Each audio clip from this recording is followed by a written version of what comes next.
Hi, I'm Jess from Hero Born Stitches and welcome to my WIP Parade.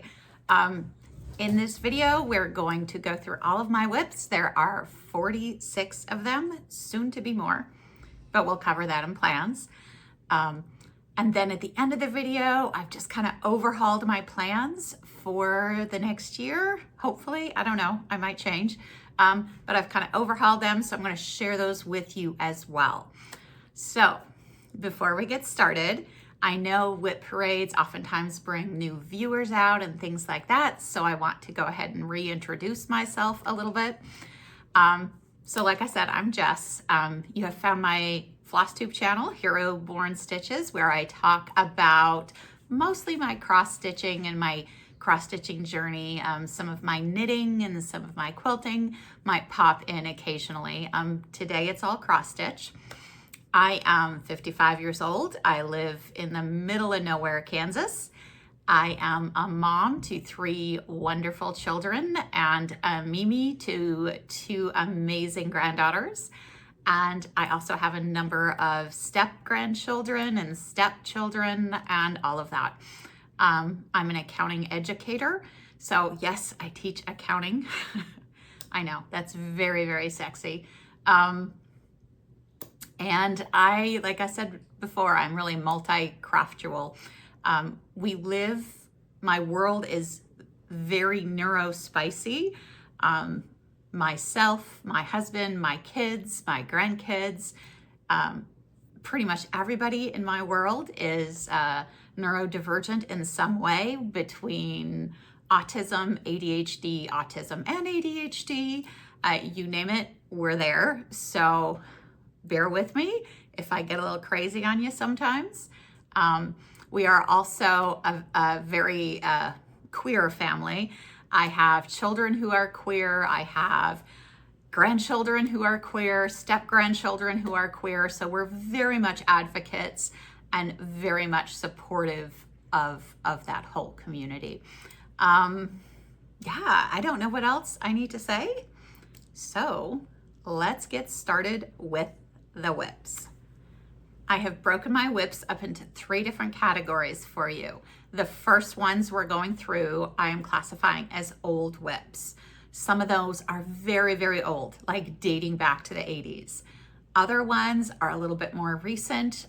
They fall into that category for me if I started them before I built my spreadsheet and I do not have a start date associated with them. So those are my old WIPs. The next section that we'll go through are kind of the in-betweens. They are ones that I started after I started my spreadsheet, which was mid last year, a little bit before I started recording FlossTube. So I do have a start date on those, and those kind of run up through the end of 2025. And then I have new starts, things that I started in 2026. And that is the last category we will go through. The biggest category is the old WIPs. And then the other 2, I think there's 14 in between and maybe 12 that are new starts for this past year, for this next year. The current year, it's the current year, yeah, for 2026. So we're gonna work through there in that order. I can't promise I'll have all the details as I'm pulling them up and talking about them, but if I don't remember something, I will look it up before I post the video and post it on the screen for you. So I'll make sure you have all the information you need. As I go through the WIPs, I'm going to also tell you a goal that's associated with them. Those will come into play later in the video when we talk about plans. So it's just easiest to do while I'm showing you the individual WIPs. So, okay. Are you ready? Let's get started. Okay, old WIPs. Since I do not have start dates associated with these, they are roughly in chronological order, the best that I can remember. Some of it's kind of mixed up in the middle, but let's get started with the very oldest WIP. It is a stamped cross stitch piece that I worked on back when I was in grade school for 4-H or something like that. I'll pop a picture up of what it will look like when it's done. Still am in awe that I could find a picture of this piece, and I'll show you where I got to. Yes, I still have it. You didn't hear incorrectly. I am 55 years old and still have a piece from when I was in grade school back in the 80s. So here we go. Okay, so this is mostly all work from back when I was in grade school. I have held on to it for all of these years. I don't know how I still have it, but I do. It was on my WIP list, and it did come up at one point, and I started trying to work on the words here, and quite frankly, it was awful. It was just awful. Like, not only am I mixing my today stitches, my just current stitches, with past just stitches, which are a little bit questionable, but it is so faded and dirty, and it's not counted cross stitch, and I just hated working on every little stitch. So what I did was I decided to scrap it. I scrapped it and decided that I was just going to rechart it as I went. I don't want to walk away from it because I've held on to it for so long, but I just grabbed a piece of 18 count Aida and started charting as I went. So this is where I got to with that. Just got some of the words done. I have grumbly dogs in the background and people in the kitchen behind me who are running water. So if you hear strange sounds, that's what you're going to hear. That's what that is. Arguably, I should have charted this all out before I started stitching, but I didn't, and that's fine. So I got the first little phrase done there before the big bump. What saying is on this is of ghoulies and ghosties and long-leggedy beasties and other things that go bump in the night. Good Lord, deliver us. That's what the whole saying is. You probably couldn't tell that from the old WIP. Someone told me once it was called the Scottish prayer or something like that. I really don't know. I really don't. But this is how far I got. Like I said, 18 count white Aida, just using random threads. I don't even think they're a brand name. I just grabbed similar colors from some old threads that I had, I think, when I was making friendship bracelets. So just to get it done. So this one does have some catch-up stitching, which will make more sense once we get to the plans portion of the video. My goal on this is to finish it, to get it finished. Of course, I'm charting as I go, but if you look at the original piece, there's not that much on there. I mean, there's a little bit of a border, there's some flowers, not much to go on that, but my goal is to get it finished. Okay. And it's been a long time coming, a very long time coming. You might have noticed the needle in that piece. You'll probably see needles in all of my pieces. It's not that I don't own needle minders, I just don't use them very often. I stitch in hand more often than not, and I just stick the needle in the fabric when I'm done. Okay, so that's WIP number 1. WIP number 2, again, I'm very sure of this order early on, is the Princess and the Pea. If you guys have watched my floss tubes, you have seen this pretty regularly of late. This is what it will look like when it is all done. It's by Hickory Hollow. I started this back when I was in high school, still in the 80s, with the idea that I was going to stitch it for a daughter that I might have someday and hang it on her wall. Well, I did have that daughter. She is 31 years old, and it is still not finished, but it has made some really good progress over the last year. Okay, so like I said, if you've seen my floss tubes, you've seen this recently. So this is where I am at on this piece. I don't have before pictures because I really didn't take them, or if I did, I don't remember, can't find them, before I started FlossTube and all of that. So over the last year, I have done the whole window and the moon and all of the words up top and all the back stitching in the words and the window and all of the back stitching. There was a little bit of back stitching done on the princess, but not all of it. So if I haven't recorded a FlossTube update lately, so you might be seeing progress on this that I haven't even shown on a regular FlossTube update, but there we go. And I did have enough stitches where I actually started doing some cross stitches down at the bottom there to start on the next mattress. So this is just being done on an off-white Aida. There are stains on it. I don't know if they'll come out or not. I'm still finishing the piece. We'll get them out some way with just the called for DMC and a couple different blending filaments. I know it's not coming across on camera, but there are some sparkly bits in there. Blending filament, the devil's floss. It's terrible. Okay. So that is WIP number 2. The goal on this is also to get it finished.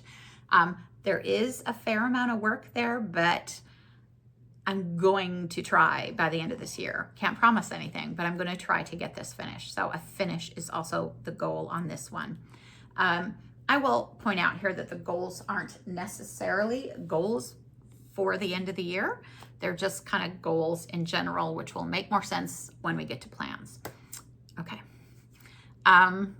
Next WIP is a set of kitten ornaments that I worked on when my daughter was very, very young. So again, 30 plus years old. They were my bathroom project for her. I had them in a basket on the back of the stool. She loved to take baths. She took baths just about every night and just loved to sit in there and play with the bubbles and everything. So of course, I didn't leave her unattended. And so I would sit on the floor in the bathroom and stitch while she was playing. This is what they will look like when they're all done. It is a ripped up front of a pattern. It was from a kit, 14 count Aida, I believe, just white Aida, and mostly with the kit threads. I have misplaced over the years some of the kit threads, so I have just been substituting in as I need to. I also don't have all of the original Aida, so I had to substitute in some additional Aida also. So there are 10 of these all together, and I have 8 out of the 10 done. And I'll just kind of go through them really quickly. So we have the little kitten with the Christmas tree. These, like most 90s cross stitch, very back stitch heavy. Little kitten with the stocking. Little kitten with the present. And this is done on the newer Aida, and I think it actually might be a little bit bigger than the old Aida. I was looking at that, and I was just like, whoa, that kitten's head looks big compared to the rest. Kitten with a candle. Kitten with a candy cane. Kitten with a poinsettia plant. Kitten with a little stuffed worm. I don't know what that is. And then kitten with a box of chocolates that says love. Okay. I don't know off the top of my head which 2 I have left to complete, but I know that I have 8 out of the 10 done. So the goal on these also is to finish them. It's just 2 kitten ornaments. I should be able to do that. Again, not by the end of this year, but the goal really is to get them finished. I do not know how I'm going to fully finish them yet. I imagine they will be ornaments again or something like that. I don't know. I'm terrible at fully finishing anything, but I still want to get them done so they can add to the place where finished cross stitch pieces go that never get fully finished, which I have a big stack of. Okay, so that's 3. WIP number 4 is a pineapple bell pull. It was, I don't even know whether they still make this publication, but back in the early 90s, there was a publication. It was very, very thin. It was called Fine Lines. I'll put up a picture of their very first publication, which has a picture of the bell pull up on the screen here for you. They split this bell pull into 4 different parts. I think it only came out quarterly. Tons of good information about designers, the history of needlework, all of that stuff. So I had started this bell pull. It is done on an unknown linen with silk threads, and there's a big hanging thread here. Let me show you where I'm at. Like I said, big hanging thread here. I know that I got the first 2 parts done. I do have lines going through this linen to mark the center and the edge. So I know I got the first 2 parts of this pattern done. And I think I'm working on the 3rd. I think the next thing after this line where you see the hanging thread is a great big pineapple. It is a big old bell pull. I do have all of the pattern for it still, which is fantastic. Let's see if I can give you a picture of the whole thing. Yeah. So this is where I'm at. I still have all the silks. I loved working on this, even though I work on hand most of the time. This was on a scroll frame. I took it off of it and I was horrified to find when I took it off of it, I had actually put like Scotch tape on the top and bottom. Apparently it didn't want to stay in the scroll frame very much. Well, as you can imagine, after 30 some years, that is never coming off. So I ended up having to like cut it off with a rotary cutter. So my margins are not fantastic. We'll get it figured out though. Yeah, so this is where I'm at. My goal for this is to finish the 3rd part, which like I said, I think is a big pineapple right here, if I remember correctly. There are lots of specialty stitches. Like I said, it's in silk. It's lovely to stitch on, but I haven't touched it in a very long time. I have been eager to get to this one, but since I started cross-stitching again, I just haven't until maybe a little bit more recently felt like my skill set. I'm trying to keep my WIPs in good order here so I can take pictures of them when I'm done, because I did iron, which is kind of surprising. Anyway, I have been really wanting to pick it up again, but up until recently, I haven't really felt like my skill set is there. But I'm eager to get back to that.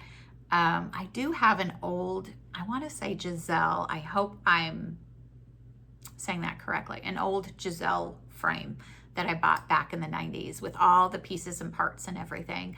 I haven't touched it in years. I understand that those are kind of sought after at this point. I'm not sure if I have all the pieces and the parts. I know I have the stand and the neck and lots of those things. I'm not sure I have the floss holder and some things like that.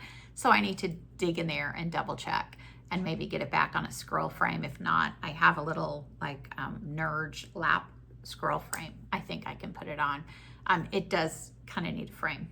Lots of specialty stitches. So that's where we are with that one. My next WIP, I'm trying to go through these pretty quick because I'm notorious for making very long videos, and with 46 WIPs to show you, very possibly a long video. Okay, my next WIP, I am really eager to get going on again. I don't even know what the name of it is. I can tell you that I have it down on my spreadsheet as Drawn Thread English Bow Tie Specialty Stitches 3. The only reason I have that is because I took a picture of it and did a Google search for the image, because I do not have this pattern anymore. I've gone through everything. I cannot find it. I do not have it. But this is the picture, and that is indeed what I'm working on. This is the picture that came up.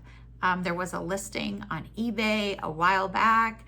I need to get on there and see if there are any other listings. It kind of looks like it was out of a publication or a periodical. I know it's not in the fine lines that the bell pull was in. I will say the second big project in the fine lines was a drawn thread English sampler or something like that. And I think I do have all the parts for that also. And then I think I'm cut off from the fine lines. I do have a bunch of pieceworks, which was also from that time period, which I still have. So I might need to go through there. Maybe it was in there. I don't know.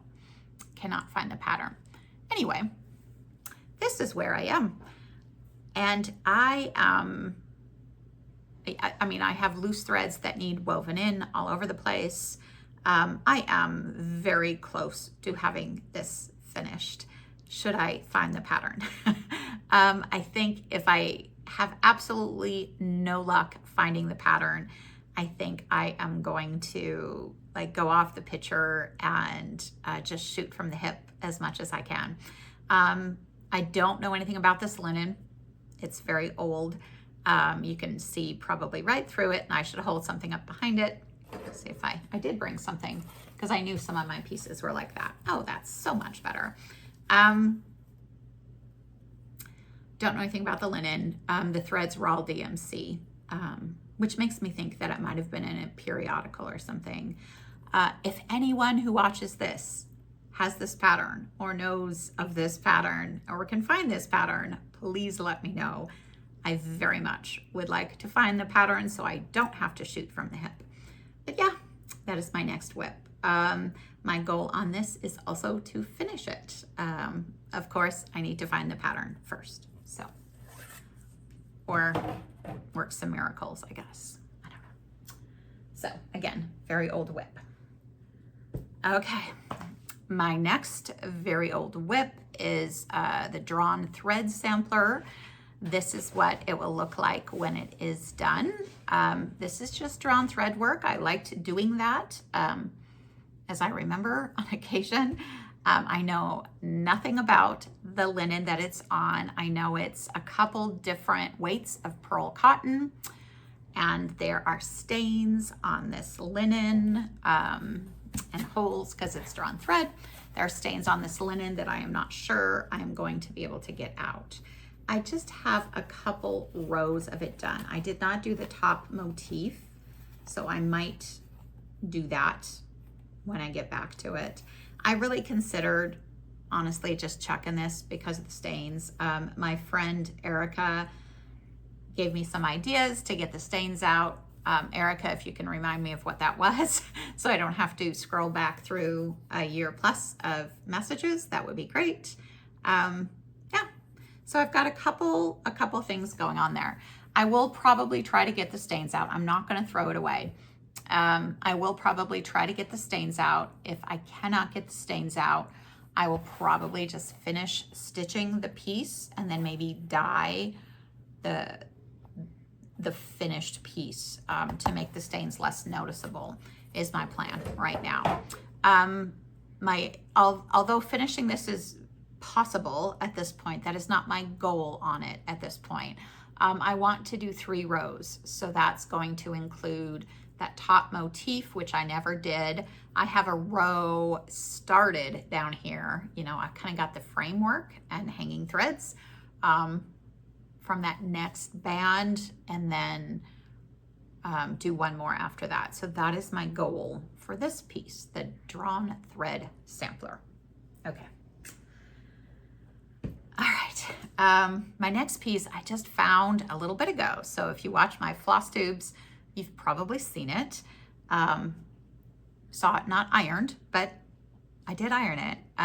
So it is a Frosty Feast.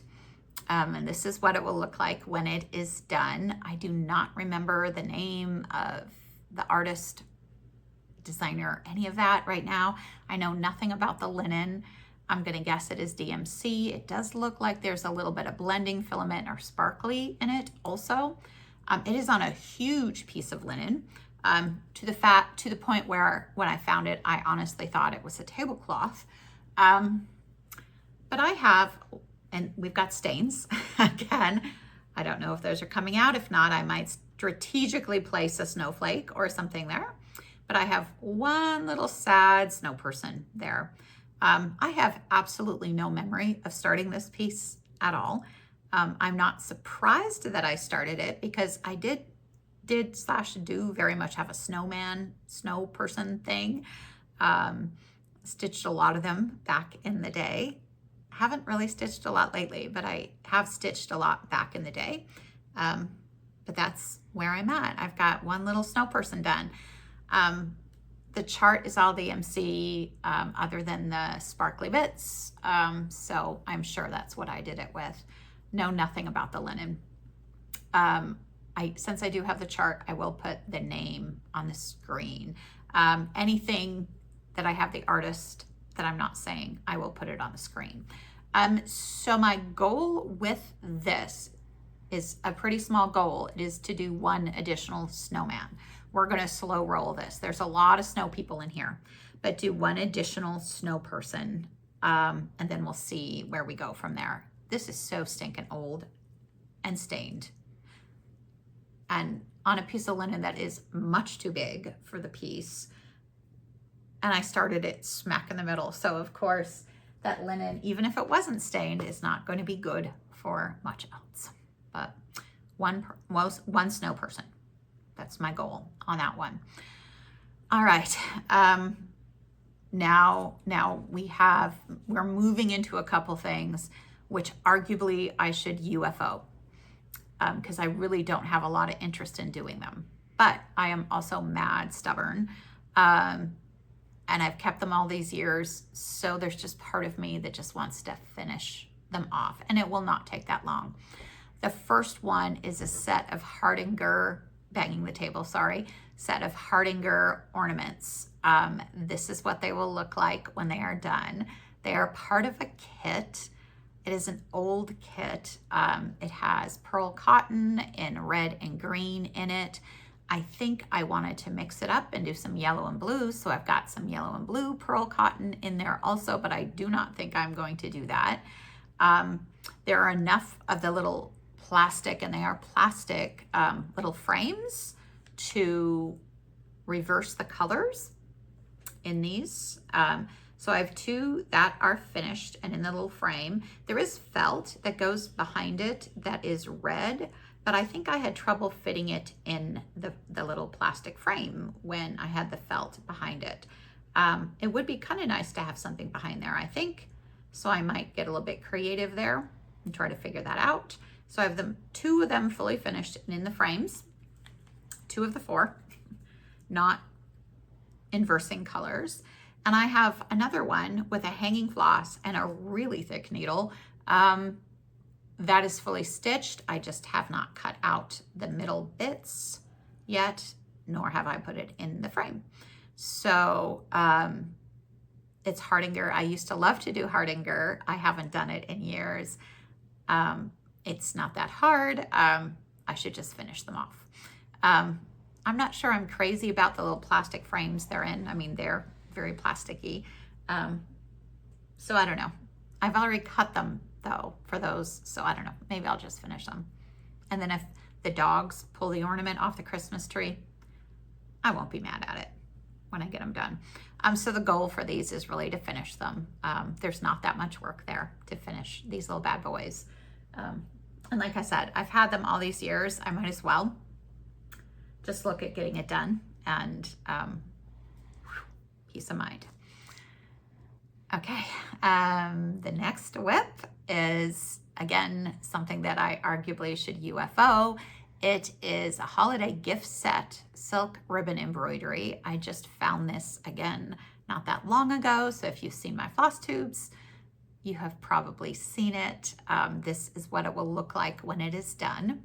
So there are, in this kit, there are 2 little ornaments, and then like a bag. It's a very small bag. I'm not sure why anyone would make that, but anyway. So I have one of the ornaments all but done. Like literally all I have left to do on this one ornament is to finish the words. And I have the L, so I need 3 letters to finish this ornament here. It's done on this like weird silky stuff. There is another ornament over here, again, silk ribbon embroidery. So there's some silk ribbon and some DMC in there. And then the bag is in between those. It's like front of the ornaments up here, back of the ornaments down here. And then we have the bag, which runs in between. So the bag says Happy Holidays, the front of the bag. Whew. Yeah, this thing is linting like crazy. It says Happy Holidays and then kind of crosses. So I have everything for this still. I don't know how. I still have so many of the materials for these old pieces. And again, not a huge amount of work. Silk ribbon embroidery, if I remember correctly, it goes very quickly. And so I should be able to get it done in not too much time. The goal on this, again, is to finish it. So we are going to work on getting this finished and hopefully get them made into ornaments. I might just make a little square ornament or rectangular ornament out of the bag. I don't think I'm making a bag, but to get it finished. But fully finishing is an entirely different thing and not a core competency of mine. Okay, so yeah, to get that finished. The next old WIP, I really am very unsure of the timeline on. There's something I located not that long ago. I kind of remember stitching them. I have one of them finished, and they are some Hanukkah ornaments. This is probably a horrible picture because I think I just took all 4 of them. I think they're Mill Hill. If they are, you'll probably see them on the screen. They're little kits. They're very sparkly. I just took the 4 and like put them and scanned them. So it's not probably a great picture. But I do have one of them done. Now not fully finished, but done. And there you go. My father's family, if that makes sense. My father's family was Jewish, or we believe was Jewish. They really did not talk about it, but there are definite indications that that was the case. They immigrated to the US around the turn of the century from Prussia. So my great-grandmother spoke Yiddish, which is a pretty good indication, but she also spoke like 7 different languages. So yeah, so I know you can't see how sparkly that is, but it is all full of beads. That's why I believe it is Mill Hill. I do have all 4 of these. I have one of them that is finished, clearly not fully finished, but goal on this also is to finish them. I would love to have these finished, nicely finished, and to hang on one of the many trees that I put up in the holiday season. So, and whenever I think these are actually all beads. I'm not sure there might be a few. Looking at it now, I don't know. There's a very few number of cross stitches in these, almost all beads. So beautiful, beautiful. Becca, if you want these patterns when I'm done, I would be more than happy to ship them out to you. I don't know whether you can find these anymore. I know you make, you like Judaica, and Katie, I know you like Judaica also. And it's not so easy to find Judaica to stitch. So if anyone wants these when I'm done with them, I'd be more than happy to ship these little patterns out to you. And those are relatively high on my list to get done because they are beautiful. They are absolutely beautiful. But the goal is to finish those. Okay, hopefully I'm not boring you and I'm moving through this at a relatively good pace. The next WIP in my old WIP categories is called 'Tis the Season. It's a kit by Dimensions. Here is a picture of what it will look like when it is done. It is not a very good picture. It's kind of angled. I don't know. I need to take a better picture. It is a kit of some artwork by Charles Wysocki. Charles Wysocki is deep in our holiday traditions in my household. We always received a Charles Wysocki puzzle, Christmas winter scene puzzle. The family did for Christmas, and then we would sit down and do them, like usually, if not Christmas Day, later, like the next day. We're a puzzle doing family. I love doing puzzles, and I love Charles Wysocki holiday scene puzzles. So when I saw this kit, I was so excited. Picked it up and started stitching it. So it is just on the Aida that came with the kit. I believe it's 14 count. This has come a long way in the past year. I had not much of the barn done and almost nothing else. Now, I did not follow the instructions on the dimensions kit. Everything that you see here should have been stitched with 3 threads, and I was doing 2. I still am unsure if I'm going to go back and fix that. I probably won't. It'll make some of the blends interesting when I get to the blends, but that is a problem for future Jess. So yeah, so that's where I am on this. I did pick up another dimensions kit, an old dimensions kit with a different Charles Wysocki winter scene on it. I have not let myself start that until this is finished. So my goal on this is very loose. I didn't know, like, you people who put goals on your pieces all the time, this is a paper chart. I can't do a stitch goal very easily. Like Jen, I'm talking to you. Jen the Caffeinated Crafter is great about putting goals on all of her individual WIPs. That was such a hard thing. I labored over it. I finally had to go with my gut. The goal for this I put down was just the center section. It's going to look like I have most of the center section done. And I do, but there's some back stitching, some other pieces that are directly attached to this group of buildings, some trees. Really want to try to get that done. So what actually constitutes the center section, your guess is as good as mine. I'll just know when I get there. Nothing else to say. But yeah, so that is my goal on this piece. So this is just kit materials on the kit fabric.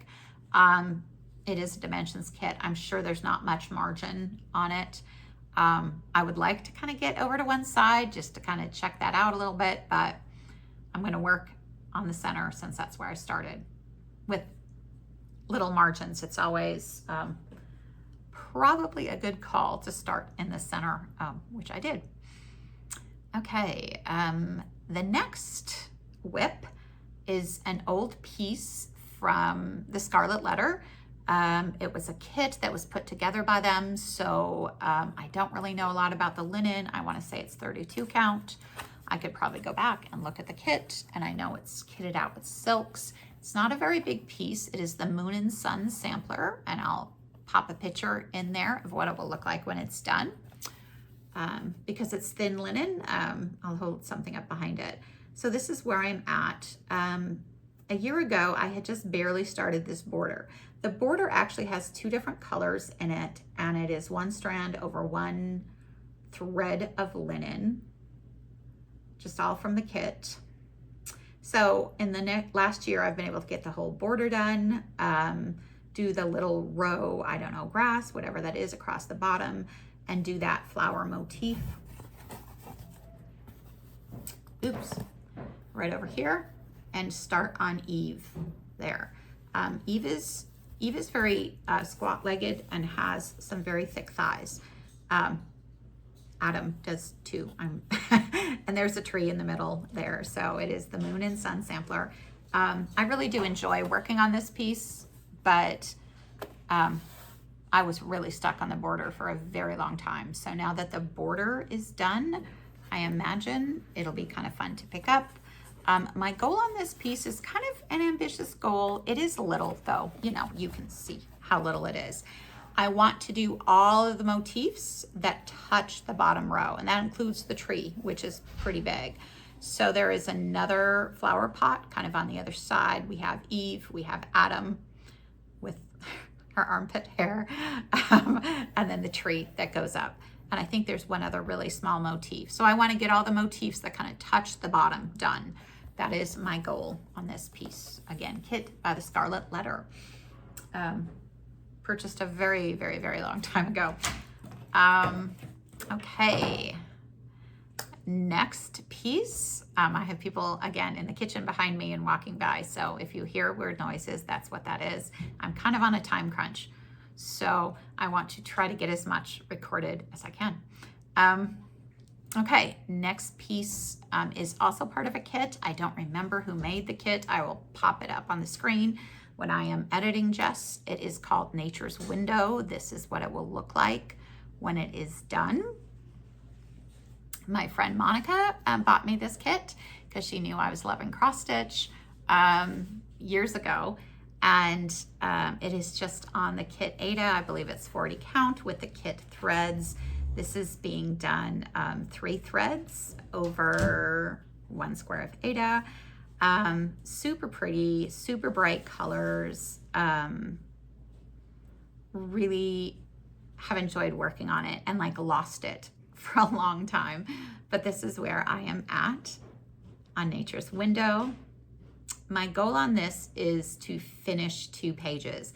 This is essentially, and that is not a very ambitious goal for this, but this, you know, it's a wreath. And so there is a fair amount of back stitching and stuff, 90s cross stitch, a fair amount of back stitching stuff that needs to happen. But I want to get those top 2 pages finished. That is my goal on Nature's Window. Again, I'll pop the name of the maker of the kit in there. If I remember when I'm editing. Okay, we're getting more recent now. So all of that stuff was from many, many, many years ago, before I really stopped cross-stitching. I go through, my neurodivergence comes out in part by like hyper focusing on a hobby, and I need all of the things, and then I switch hobbies. And I stopped cross-stitching for a long time. Why, I do not know. I think mostly I discovered knitting and really just dove head on into knitting at that point. And it was really only, I don't know, a couple of years ago that I started cross-stitching again. So we're starting to move into WIPs that are a little bit more recent here. Rediscovering cross-stitch was so much fun because it has changed so much and we have so many options and so many amazing designers. And even though I finished a bunch of old stuff within the last year, I have definitely replaced it with new WIPs. So these I have been working on recently, so it is not going to be new stuff for anyone who watches me regularly. They are another set of ornaments. You would think I really liked ornaments or something, and I guess I do. And they are the first piece of cross stitch that I bought in a very long time. A bunch of Christmas elves. They're actually sachets for Vaco, for something like that is the kit. This is what they will look like when they are done. When I decided I wanted to cross stitch again, I picked up this little kit and I thought, okay, these are easy. It's on Ada. It's not going to be a problem. Just kind of get my feet wet again. Just kind of felt like cross stitching. Then they're on 18 count Ada, which is not ridiculous. But I sat down to do them and I said many bad words because when I cross stitched previously, I didn't need any magnification. Many years later, magnification has to happen. So I have finished 2 of them. I have finished both the male and the female little elves right there. I'm not going to finish them as sachets. I think I might do little pillows or little pillow ornaments or something like that. Maybe flat ornaments, I don't know. But I've done 2 of them and I have a really good healthy start on the 3rd one, which is that little reindeer. So yeah, he is probably half done or very close to half done. Not surprisingly, my goal on these is to finish them. And actually for my knockout for my old WIPs. This will be the first thing that I work on, just to get this finished, to bring that WIP count down a little bit. Not that I care about my WIP count, but it's always kind of nice to get some stuff finished too. So yeah, so goal, so close to being finished. Goal is to get those finished. Let's see, where am I at? Okay. The next one is a piece by Lori Holt. It is the Quilted Witch. I have all of these. She has several very big cross-stitch pieces. There's a snowman. I think there's a Santa. There's a farm girl. I'm not sure. I might have the farm girl. I don't know. I don't even remember. But yeah, so this is all called for materials. I know that the cloth is her cloth. I don't know whether it's oatmeal. I forget what it is. I will look it up and find it and put it on the screen. But it's all called for materials with DMC. And I hope I popped on the screen of what it will look like when it is done. So I started doing this piece. I love witches. I love witchy things. And I was quilting a lot at the time too. So this was absolutely right up my alley.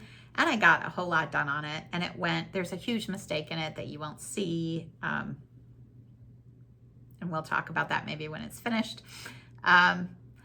And I was doing it and it was going so quick. It's just like 2 threads, DMC over 2 strands of DMC over 2 threads until I hit the skirt. The skirt is badass on this.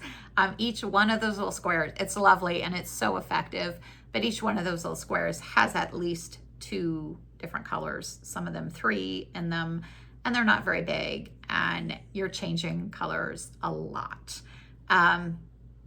The skirt stopped me in my tracks. So I think when you go down here, this is the bottom of the skirt, I do believe, if I'm remembering correctly.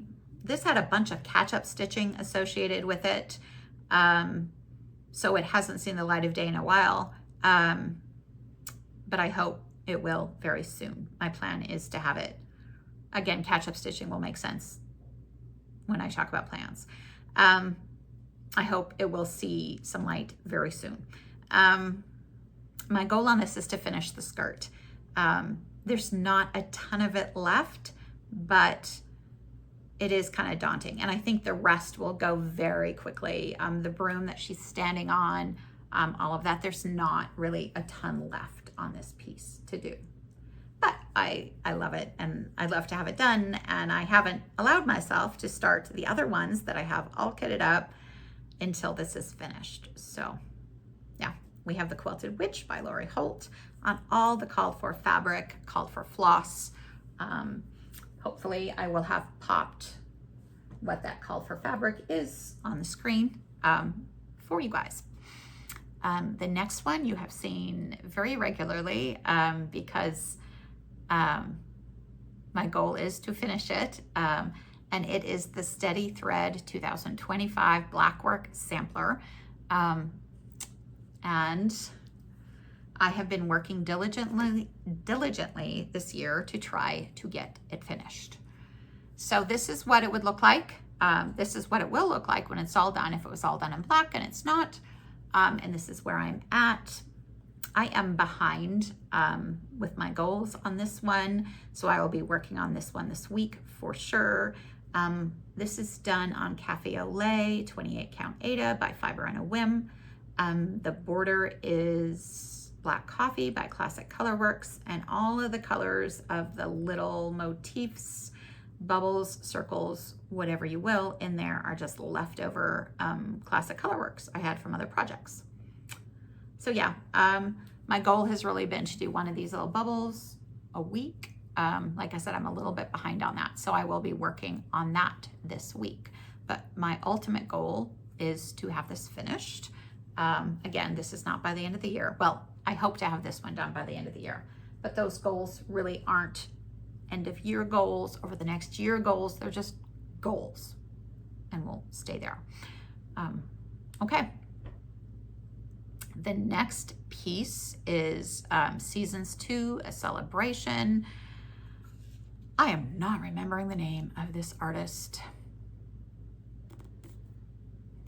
It's probably on the screen with a picture. If not, I'll pop it up there. This is a stitch along I started at some point. It is done on fiber on a whim, 28 count Lugana in Cypress with called for Classic Colorworks. I fell way behind. I think, you know, I started in August, I believe. Yes, I started in August, and the goal was to do one of these a month. Did the whole framework. The frame is free on their website if you want to do it all in one piece. I just did black coffee, and I have 4 months done. And some of those only really recently, or within the last year. But I do really like it, and it is just adorable. I would love to have this finished. My goal on this is to do 2 months, get 2 months done. So that would be December, and then come back up to the top and do January. I guess I could do whatever months I wanted, but I will work in order. Accounting educator. It's got to be in order. Yeah. So I don't think it, I don't know. I would have put it on the screen. I just can't remember off the top of my head. I haven't touched it in too long. I do really enjoy working on it. Like I do most of those pieces. Most of the pieces I showed you, I really enjoy working on. I just haven't done it in a while, which is part of the reason we're redoing the plans. Okay, next piece, I will 100%, if I try to give you the name of this designer, I'll get it wrong. I want to say Little House Needleworks or Country Cottage Needleworks or something like that, but it is a Log Cabin Christmas. This is like, I'm doing them all as one piece. This is sort of an artist's rendering of what it will look like when it's done. I haven't found a good picture of them all together, but I did want to do the 3x3. There are 9 pieces all together. Again, I was kind of doing this as part of a stitch along and fell off the wagon at some point. I believe this is Witchell. It definitely feels like Witchell, and I do not like Witchell linen at all. Why I have so many projects on Witchell linen, I am not sure, but I do. Probably because I own like a yard or 2 yards of it or something. Don't ask me. But this is where I'm at. So I believe it's beautiful beige with a called for Classic Colorworks is what I'm doing. I need to finish this little bear block down here. The middle block is actually like a log cabin quilt, and then there are 4 additional blocks that have little winter scenes. And these are adorable. These are so fun to stitch. There's actually a little bit more stitching in there than you would think. Just from looking at them, you'd be like, yeah, that's a small. It doesn't go as quickly as you expect it to go. But it goes. So I am eager to get back to this one too. Yep. So my goal on this is really to finish the 2nd row. So to finish that little bear block, I just have some trees and snowflakes to do the log cabin quilt in the middle, and then the other blocks. So that is my goal on this one, to get that center row finished. So I'll only have 3 little scenes left to do. Okay, we're kind of getting to the end of the old WIPs, which is good. There's 20 of them, so I think I have 2 more. I know I have 2 more. Okay. The next old WIP is my very first full coverage piece. I just call it Poppies. This is what it will look like when it's done. This is an AI generated image that kept on haunting me online. It kept on popping up, and I just loved it. I have a black thumb. I can't grow anything, houseplants, anything outside. I'm trying to fix that, but it's not working so far. And I love poppies, and I just loved this piece. So I had Michelle at Heaven and Earth Designs do a custom chart for me. It was back when she was still able to kit everything up, and she kitted it up for me beautifully and sent me just a beautiful package with everything all ready to go. I started it, it's on 25 count. I am doing 2 strands full cross. So anyone who has done that on 25 count knows that it's a carpet. It is a little bit tough. I'm not gonna restart it. I know I don't have that much done, but I'm not gonna restart it because I do like the coverage I'm getting. And yeah, it's just, I can only work on it so long because it is tight. I love the coverage, but it is tight. And I am using DMC also. So this is where I've gotten to on this. Next time I pick this up, I'm probably gonna move it into those 3x3 diagonals. It kind of looks like I'm doing that already, but I'm not. A lot of 939 here so far, but there's a lot in the picture. But yeah, that's where I am at on that. Not a very huge start, but I have enjoyed it and enjoyed every little minute of stitching it, even though it is very tight. It is very, very tight. So yeah, that poppies piece. If you are really interested in this piece, get a hold of me. I'll reach out to Michelle. I don't know. I have the chart. I don't know how that works. I don't know whether, since I paid her to custom design it, I don't know. But if you're really interested in stitching it, let me know. We'll talk. We'll get it figured out. And my last old WIP is not a very old WIP at all. It just is the last thing I started before I started recording start dates. And that is Extraordinary Birds by Lola Crow. That was her stitch along last year.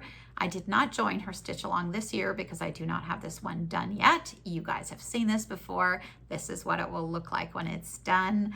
And it is very, very sad that I do not have it finished because I am so close. So this is all called for DMC, and it's Vintage Stormy Night. I believe 28 count. It looks like I have a thread hanging out of the back there, and I do. So I think I can't remember how many parts there were. I think I have the part that I'm on to finish, and then maybe one more part. I'm very, very, very close to done on all of this. I've done the back stitching as I went. I was doing great keeping up until I had like a glitch in Pattern Keeper, and I missed a row on the peacock, and it just made me mad, and it took me a long time, and I'm not pulling out that peacock tail. Just took me a long time to kind of get over that. My goal on this is to get it finished, and I would absolutely like to get this finished by the end of this year, because I'm kind of having a little bit of FOMO going on with the stitch along that's going on right now. I do love her stitch alongs, and her use of color is just amazing. I don't think I told you my goal on poppies.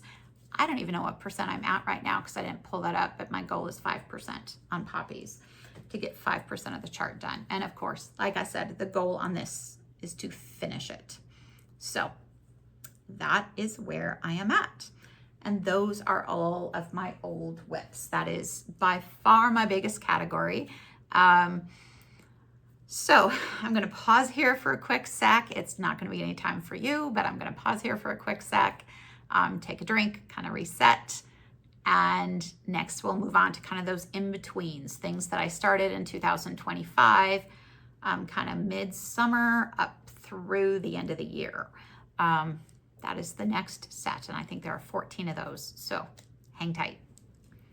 Okay, I'm back. It has only been mere seconds for you, but it's been a couple hours for me.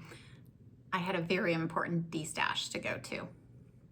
Anyway, so let's move on to the WIPs that are kind of in between. They're not the old WIPs that I do not have a start date from. So I started these after I created my spreadsheet, which is shortly before I started recording floss tubes. I am doing this WIP Parade because it is my FlossTube Anniversary. It was last weekend this year, coincided with Midsummer Stitch also, that I recorded my first floss tubes. So These are either shortly before that or after that, up through the end of 2025, and we have 14 of them to go through. So let's get started.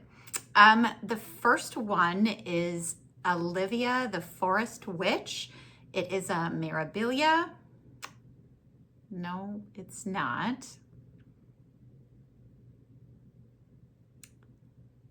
It is a Bella, whatever it is, I'll put it on the screen. Really did not come prepared. This is what it will look like when it is all done. I stitch everything. Full coverage, samplers, fancy ladies, you name it, I'll stitch it if I like it. And I didn't have any fancy ladies going on, and I absolutely love this pattern. I do have the saddest little start on it. I just really wanted to get it started, and then I got distracted. So this is where I am. And like I said, the absolute saddest start. This is on the called for fabric, which I don't remember the name of off the top of my head, but it is absolutely beautiful. And just kind of started up in the corner, and that's how far I got. This one has been caught up in catch-up stitching also, so it didn't really come out to play. Again, that's another one of the reasons why I'm redoing the plans, because I really have a lot of things that I would love to get started on or get more progress on, and really haven't touched in way too long. So Olivia the Forest Witch. I think it's Bella Filipina. I don't know. I should have put it on the screen, and I probably did, hopefully, by this point. My next one I have been working on lately. I will work on it more this month because it is a WIP Go call that I'm trying to make some progress on, and it is Amy Stewart's Treasure Hunt bookshelf. This is what it will look like when it's done. It's a great big epic piece, and as if it wasn't epic enough, I decided to supersize max color it. And not only that, because my only other full coverage experience up to this point was on the 25 count with 2 threads, 25 count easy grid with the 2 threads. I decided to go to, 25 count. Yeah, did I say that? I decided to go to 20 count Ada for this. So super size, max color, 20 count Ada. I don't know what I was thinking. It literally is a bed sheet. But it's there. And this is where I've got to on it. Here, I'll fold back a little bit. You don't need the whole bed sheet to see what I'm doing. I started switching this into those 3x3 diagonals, cross stitch. I'm gonna pet them while I'm talking to you if I keep my hand up there. Those 3x3 diagonals that cross stitch Meadow showed in his wonderful tutorial.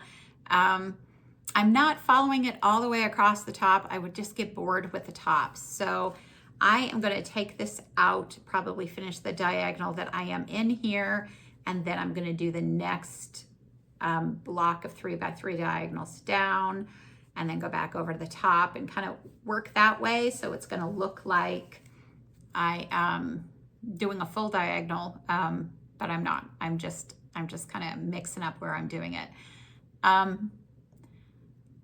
I love doing full coverage. I have been enjoying this when I picked it up so much. I have to have a whole different setup because between the floss and everything and the tablet, I just need more space than my normal Stitchy spot provides me with. So I end up like propping up on my bed with a million different things. If you guys haven't stitched full coverage, when I first saw people doing it, I thought they were insane because the projects were so big. And then I started doing it and I could kind of understand it. This go around, I still owe this not quite 500 stitches, for WIP Go. I still owe it like between $400 and $500 for WIP Go. And boy, just stitching this little bit made me fully understand why people fall in love with full coverage. When that purple started coming in, that pink and purple, I was so excited. I was like, oh, what is this? What am I stitching? Yeah, it's a flower. It's not, I mean, I could have looked on the mock-up, but it's kind of fun not to look on the mock-up, actually. But oh my gosh, I had so much fun doing it. And like I said, I'll be stitching on this some more this week to try to get that WIP Go call finished up. So my goal on this, I forgot the goal on the last one. My goal on this is 1%. It is a really big piece. I don't know exactly where I'm at percentage-wise. I don't even think I'm close to 1%. So I might end up changing that goal. I know I'm not. I couldn't be close to 1%. It's huge. But Amy Stewart Treasure Hunt Bookshelf, supersized, max color. It is charted by Heaven and Earth Designs. For Olivia the Forest Witch, I'll pull that one back up here real quick. My goal is the top 2 pages. So getting all the way across with that border and all the way down. And hopefully I will get something a little bit interesting in there as well. I'm sure I will. Something more than a little bit of tree and some border. With those, because they're beaded and all of that stuff, I'm not really counting the beads when I'm doing that. I'm going to save the beading till the end because it makes it very difficult to iron it and do other stuff with it once it's been beaded. Okay, from there, I was still not done with my full coverage obsession. So I started another one. It is an ornament. It is also charted. My dogs are scratching at the door, so I better pause real quick here. Hold on. Okay, dogs are back inside. It's gonna take them a little while to settle down, so we might get some dog interruptions. It is just disrespectfully hot out there, and I can't force them. Will not force them to stay outside in it. Okay, so the next WIP is called Santa Claus at the North Pole. It is an ornament. It is also charted by Heaven and Earth Designs. It is a crop of a much bigger piece. I am not remembering the name of the artist as I'm sitting and talking about it, so I'll pop that across the screen for you guys. So I just was feeling very full coverage. And I bought this and another ornament, and I couldn't wait to get it started. This was my initial gridiron grind project, but I mean, it's a circle, and I got caught up in, oh my gosh, the oh so boring sky. This is what it will look like when it is all done. It is very, very cute. I didn't necessarily process how much sky I would be working. This is not pre-gridded. This is just a 28 count even weave that I bought, I don't know where. And so you could see, I actually started it with no grid lines at all whatsoever. And then I picked it up and thought I was gonna kind of diagonal it a little bit, starting on that side.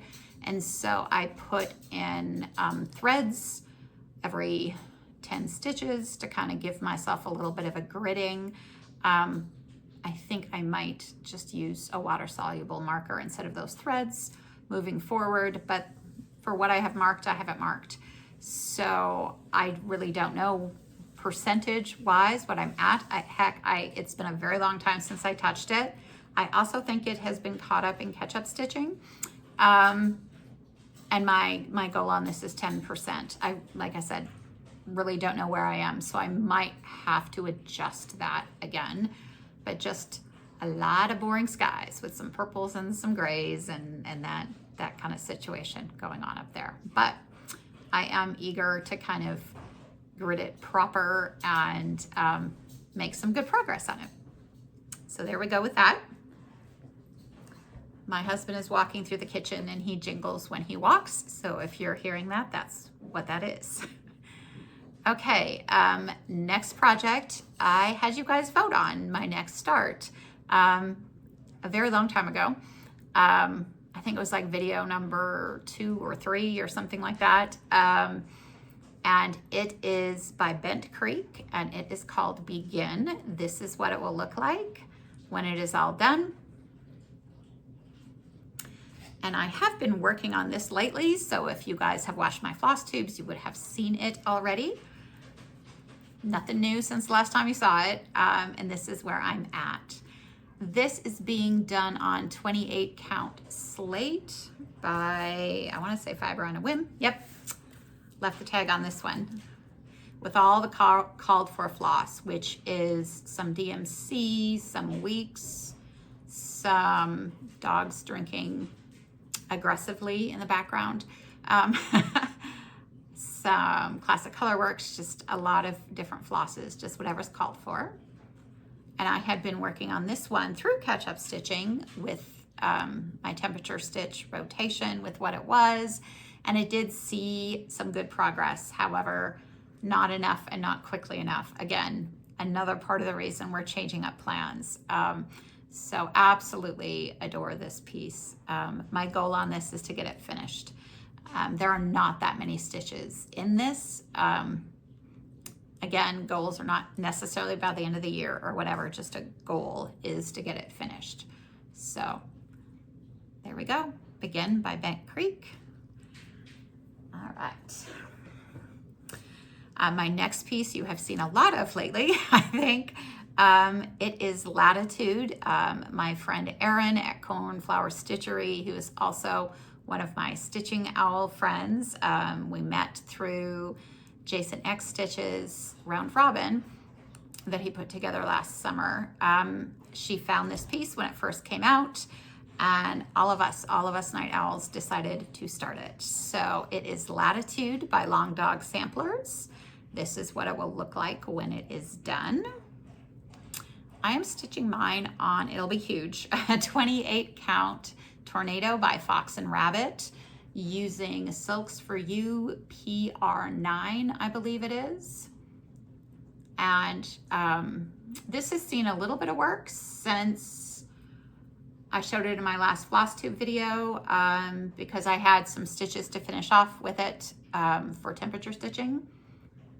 But yeah, that's where I am on this huge piece. It's slowly coming together. I love this on the mottled fabric. This is a very aggressive model on this fabric, and I bought it on sale. I usually don't choose 28 count, but it was on sale and I got a full yard of it, and I love it. And I really struggled what I was going to stitch on it for a long time because it is such an aggressive model. So to me, it kind of needed to be monochromatic. And when I saw this piece, I thought about it, tried different floss colors on it. I'm a blue and green girl at heart. So this nice kind of, I don't know, it's not an olive, it's a nice green. It's not an evergreen green, but this green is very nice. And I love working with silk. So that is where I'm at. My goal for Latitude is to get 3 pages finished. So this about is the end of the second page across. I still have some things to fill in on the first page, and I'll probably do the page under that as the third one. So I want to finish this whole second page, finish up the couple motifs I didn't finish on the first page, and then do a whole third page underneath it.